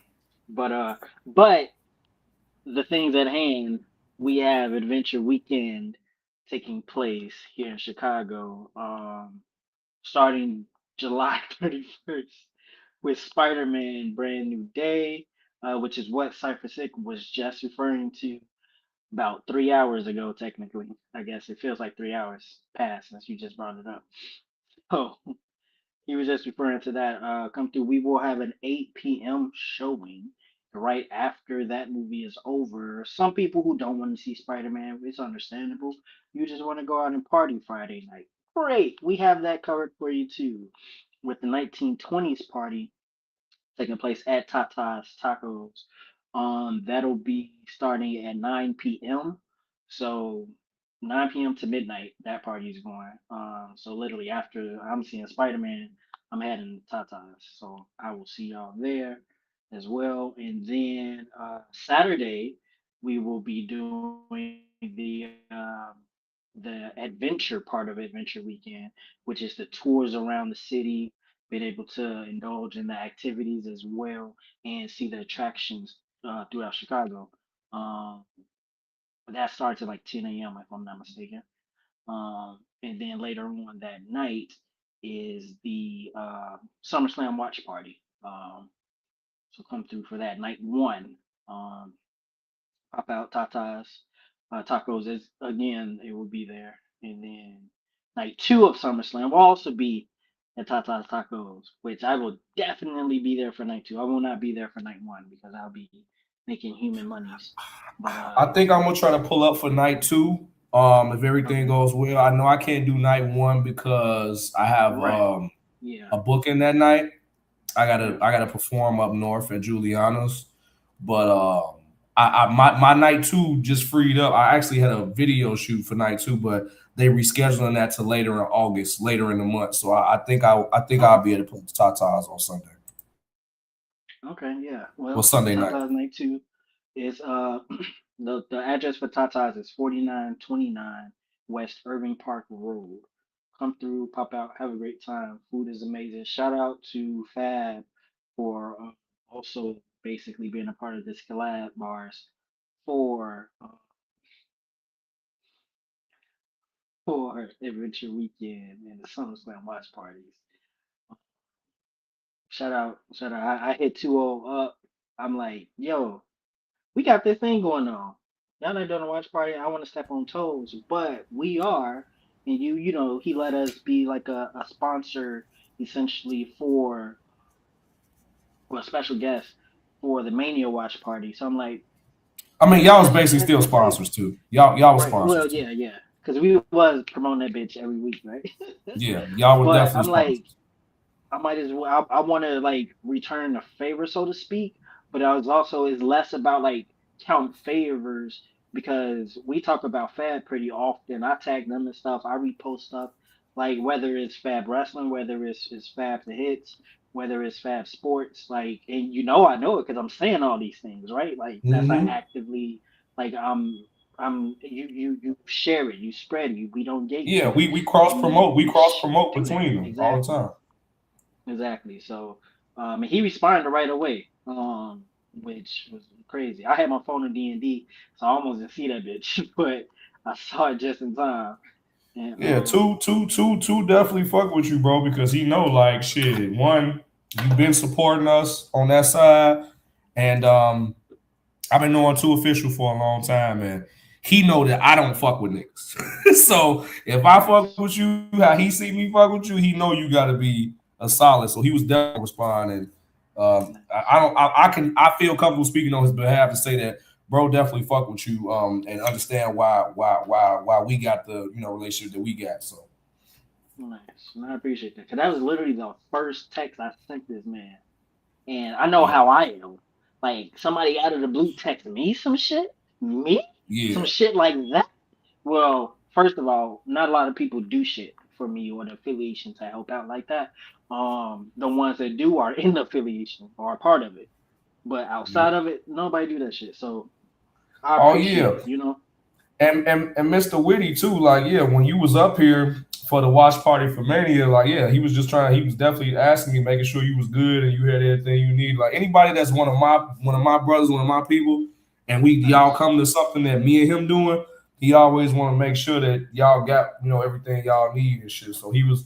I didn't speak on it then because it wasn't really nothing to talk about, but I thought about it now. He was definitely coming to me, making sure like what I'm saying, y'all was straight, make sure OG was straight when she was there. Yeah. You know what I'm Yeah, saying? he Because he did. know He did. y'all, y'all my guests. Aside from y'all being here to support us collectively, like he know y'all, I'm the reason that y'all here. So you know what I'm saying? Right. He's very much aware of that. So just want to put that For out sure. there. Shout out to Two Shout out Official. to Official, man. He was a cool guy. Yeah. And if y'all have not seen any of the most recent posts from Stop the Cat, go check it out at Stop the Cat Podcast Show on Instagram. Like the most recent one is actually a song that has Two Official on there as well as Cypher Sick, of course. And I didn't. What's the other person that's on that song? Jeremiah Ellsworth is the R&B artist on there. Salute to Jeremiah Ellsworth. Okay. That's one of Two Official Yes. people. I literally came across that song just technically it's a new day now. No pun intended. Hey, I I just appreciate came it across because that show. I mean that song. I appreciate it because I know you be you like one thing about Multi, bro, you always come across another one of my records. It don't matter if it's an old cut from a few years ago or if it's because that's one of the newer songs. I just did that song Yeah, I could maybe a tell few that one months was ago. new. Yeah. That's very new. That's probably like 3 months old. So, but Humming, which is one of your favorite songs, that shit is Yeah. 3 years old. You see what I'm saying? So it's like Oh that's shit. how I know Humming came out in 2023. I mean, it So sounds so fucking fresh though.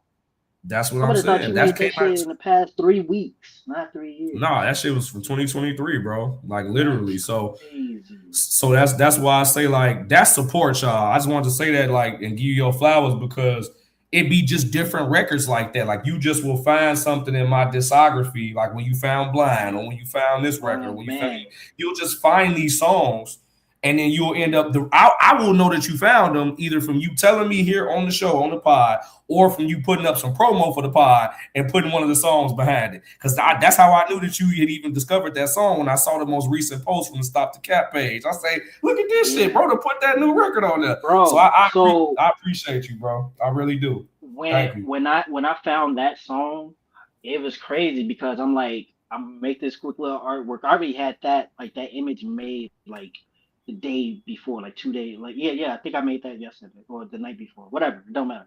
But I'm like, all right, I'm gonna put up a song with this. I'm gonna save it for like our usual slot time to hit the podcast. Just put it out there. I had no intent on picking a Cypher Six song. Had no intent on that shit at all. I went on the song shit and I listened to one song by somebody.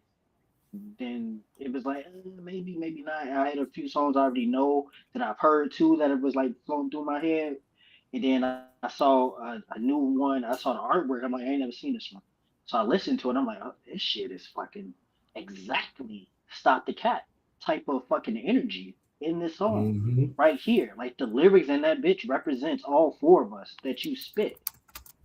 Like it literally is different aspects of that. Like Witty can relate to, Shelly can relate to, I can relate to. Obviously, you can relate to, but even those who are listening to it can also relate to that as well.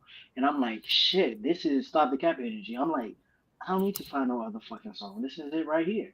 Like I was gonna post that bitch instantly, but I'm like, I'm gonna schedule this shit and wait because I want this shit to Thank you, hit at brother. night where I a lot of people appreciate you. can see it and listen to it. I saw we I had a hell of appreciate comments on there. I ain't looking at what the comments were because I was busy packing up.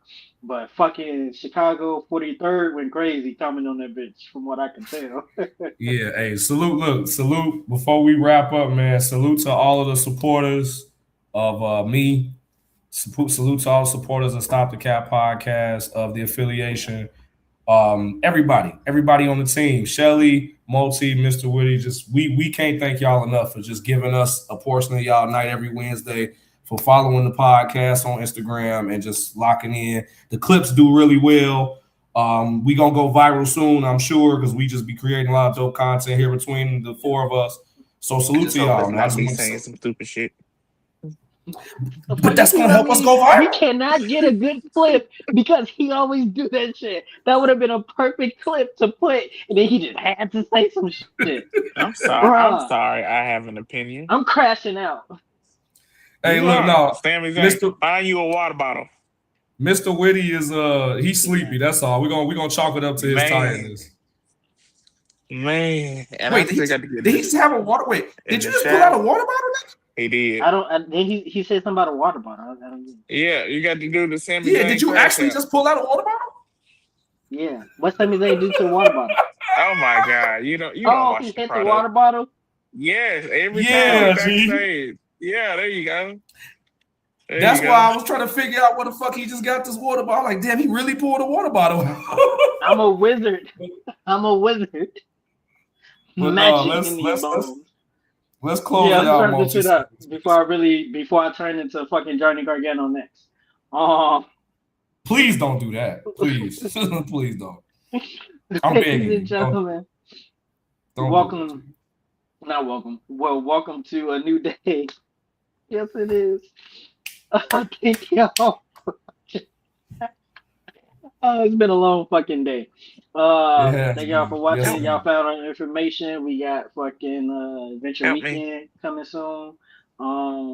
We got Spider-Man Brand New Day. We got 1920s Party.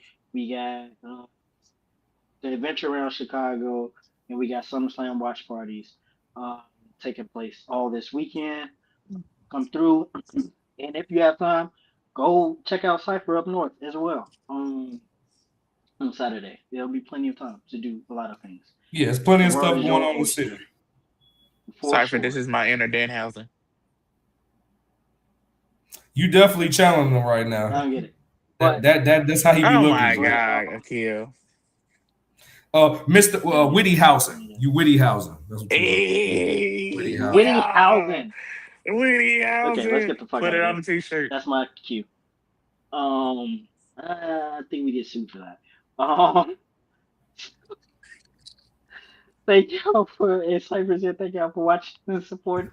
You can follow us at Stop the Cat Podcast Show. I ain't spelling that shit. It's too long. Who did that? I did. And You you can sure the follow the fuck did. affiliation at AGCFERA as well. And then you follow me at I_AM_MULTY, all on Instagram. Affiliation you can follow on all social media. Stop the Cap, you can follow also on Facebook. Thank y'all. Go check out those posts. Go check out those Yep. artworks, those Y'all already pictures, know. and the music as well. Go ahead. Cypher Sick. Yes, sir. And y'all can follow me everywhere. CYPHERSICK. Like I said, I'll be a part of that initial start off of Adventure Weekend, most likely. So catch me on Shop Talk 7 any other time, like I said, any Friday when I'm not out gallivanting the world on my radio Chicago. And yeah, appreciate y'all, man. Catch me here on Wednesday nights on Stop the Cap. Bruh, this is the second time you did it, and I swear every time now it's just MICKEY. Come on, Hey, USC. MOUSE. I don't Yeah. know. It's so great though. It's so great. You know what? At some point we will be able to do graphics like in real time on this bitch, and we gonna do the Disney logo and Yeah. see if we can do that shit. That'll be dope. Oh Mr. yeah, with the Witty. wand and shit. Yeah, with the wand Yeah. and shit. Yeah. Being this bitch. Dun dun dun. I can see Yeah. that. I can see that. I can see that. I swear to God. Tell the people where they can find you on the socials, Mr. Witty. Good people of the world. Y'all caught me in a weak moment. I'm gonna let y'all follow me this time. You can follow me at OBAFEMI and watch me strut onto the boat this weekend.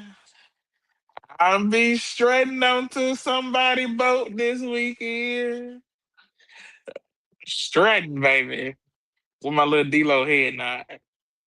Yeah. Not D-Lo. Salute to D-Lo Brown, nigga. Yeah. D-Lo Them Brown. niggas giving us From concussions back Chicago. then. Shout out to D-Lo Brown. Salute to D-Lo, Oh man. shit. Oh shit. Actually, I Yeah, just y'all want to gonna do follow this me. one last thing real quick though. Who are y'all SummerSlam predictions? We ain't got to do all the matches because we don't really give a fuck about all the matches. Are we just doing But main like out of event? the main matches, main events, and I want to say that women's match for the women's championship. So all the Oh yeah, main the titles. ladder match. Yeah. Big, really quick speed run. Roman wins, then Roman versus Seth. Punk wins, and Punk versus Cody. Hopefully, with a heel turn for Cody, but we'll see. The I women's still ladder think it's too match. early. I agree, but we'll see. That's why I say we'll see. We'll just see. But I think Punk's gonna win that. The women's ladder match for the vacant title, the SmackDown, the women's WWE title. Honestly, I think it's gonna be Charlotte. I'm pretty sure it's gonna be Charlotte, so I'm going Charlotte to win that. EO versus Liv, of course, EO is gonna win, and Oba versus Brock, of course, Oba is gonna win. So those are my predictions. Oh, and Chad Gable is absolutely beating Penta for Intercontinental title in his hometown, and he's finally gonna get the title he's been chasing for 2 years. So those are my predictions. Yeah, it's been a long 2 years, man. Let me Because that see. match is worth saying too, because that's a big It match. is. That's gonna be a hell of a match too. Now that I think about it, yeah. Gable, yeah, I definitely got Gable winning. Women's ladder match, going with my girl Chelsea Green, baby. It's time. Chelsea Green. Chelsea Green, it's time. Could be, She could she be. might be just a transitional, but Mm. I'll be damned if it ain't a good time the whole time. She got that title. Yeah, it's gonna get a Uh, pop. yes. Let me see. I got Roman, but when you have Roman and Seth, so much fecal shit can happen in between them. You never know. And then Roman still got bloodline in his back pocket. Granted, he ain't pulled that card yet, but we'll He see. hasn't actually. He has not used them. I know. No, he That's why hasn't. I'm He I'm hasn't. just waiting to see what he gonna do. Cody and Punk. Don't Tell the honestly, truth, shame the devil. I honestly don't know. Wow. I honestly, I know it's gonna be great because of course it's them two, but Tell the truth, shame the devil. You know in your heart. no, I know who you want me to say. You know in your Uh, soul. I Listen to my honestly, mind. I'm not listening to you. You know it's always fucking kill. Uh, That's what everybody say. I don't know. I can't pick for Cody. Everybody else match is pretty easy, but Shit, that's the bet I should have made with you. Fuck.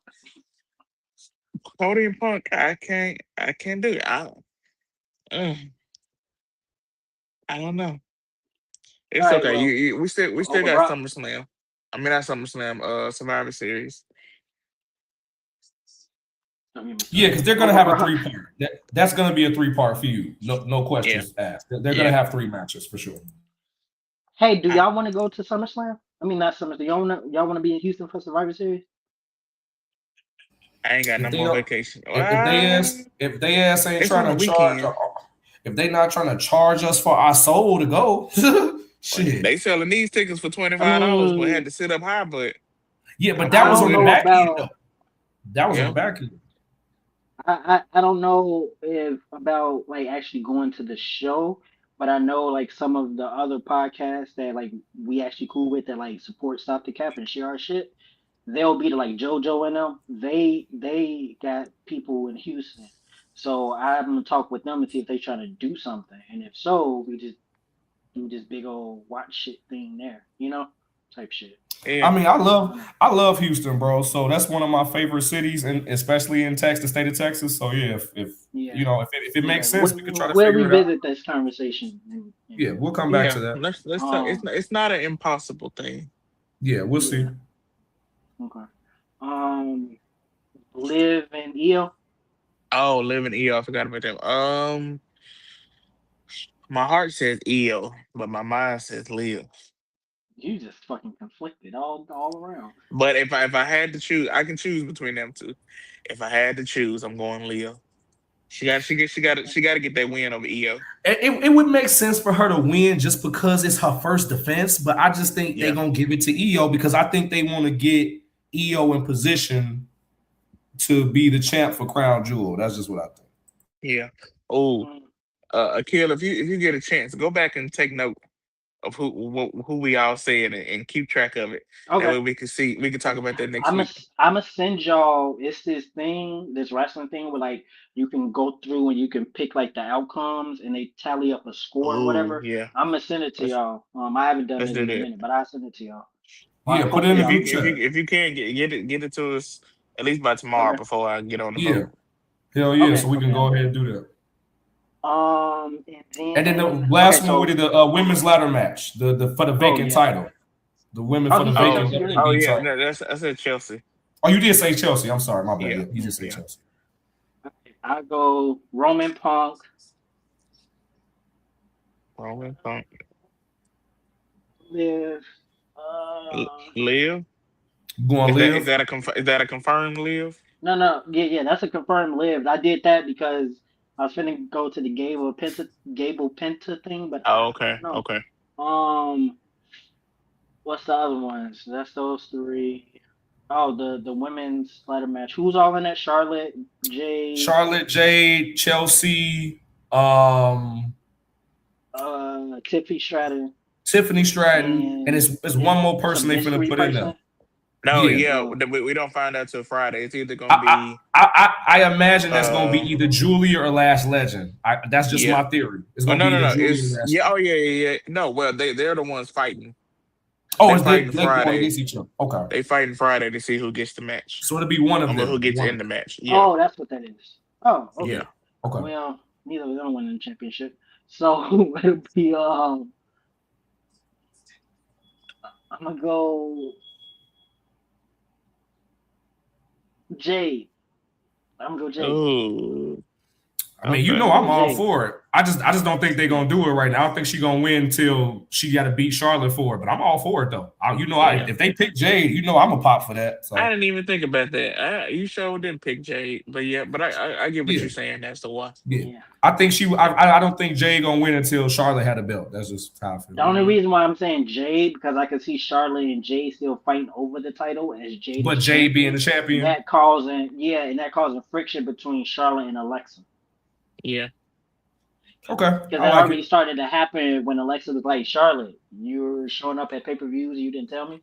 See what I'm saying? So I'm gonna just put that there. I like it. I Um, could deal with it. Mhm. and then what's the other one? Oh, I'm at Gable and Penta. Well, see, the thing is, I don't think they're gonna have two people from Minnesota win matches in Minnesota. See what I'm saying? I don't think Brock's gonna win and Gable win. You know, You but hold since on. You Oh, think that Gable, mean Brock's you gonna finna win? pick Brock.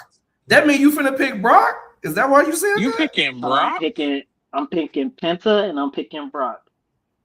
Wow. I see why I Okay. won that $300 now. Okay. I see why I won that $300. I Okay. That's feel like interesting.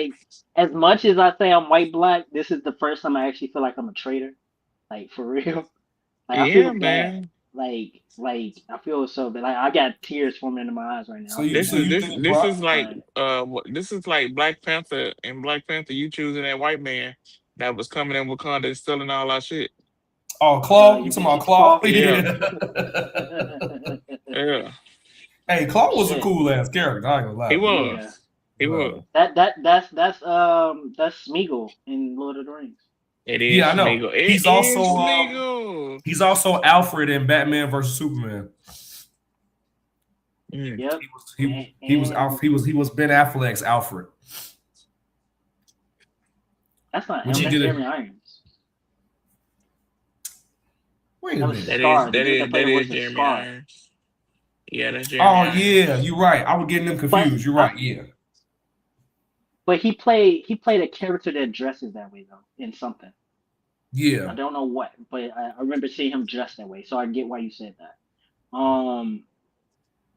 But yeah, That's my pick. And I'm gonna just say that the Usos go lose. The And Bloodline versus Royce Keys, Solo, and LA yeah, the Knight. Usos go I didn't lose. even pick that one Solo. because it was just like, eh. Yeah, I just don't want to say it because I just want to shout out Solo because that's my tribal chief. Solo go in. I I'm get off this fucking stream. I ain't gonna lie. I think before we get off, I think the Bloodline gonna win. I do. I think the Bloodline gonna win, and I think especially Jacob I was Fatu gets thinking the that pin. thing. Jacob Fatu gets the pin. Jacob I'm Fatu not mad Ooh. at pins. it. Jacob Solo. Fatu pins Royce Oh, Keys. I LA think Knight Royce Keys or needs to LA Oh, win. Knight. oh, okay. Actually, no. Jacob go stack all their ass up and pin them. Let's just put it like that. That's the way to call it right there. Just have them stack all their ass up and pin them. I'm okay with that. Yeah. Yeah, if he do that, I'll be All cool right. with it. I'll be cool with it. Well, ladies and gentlemen, it's been a late one and it's been a long one, and My God, on we today. we we we had a quite a day. Next episode will be about musicals, and we will have some special guests on.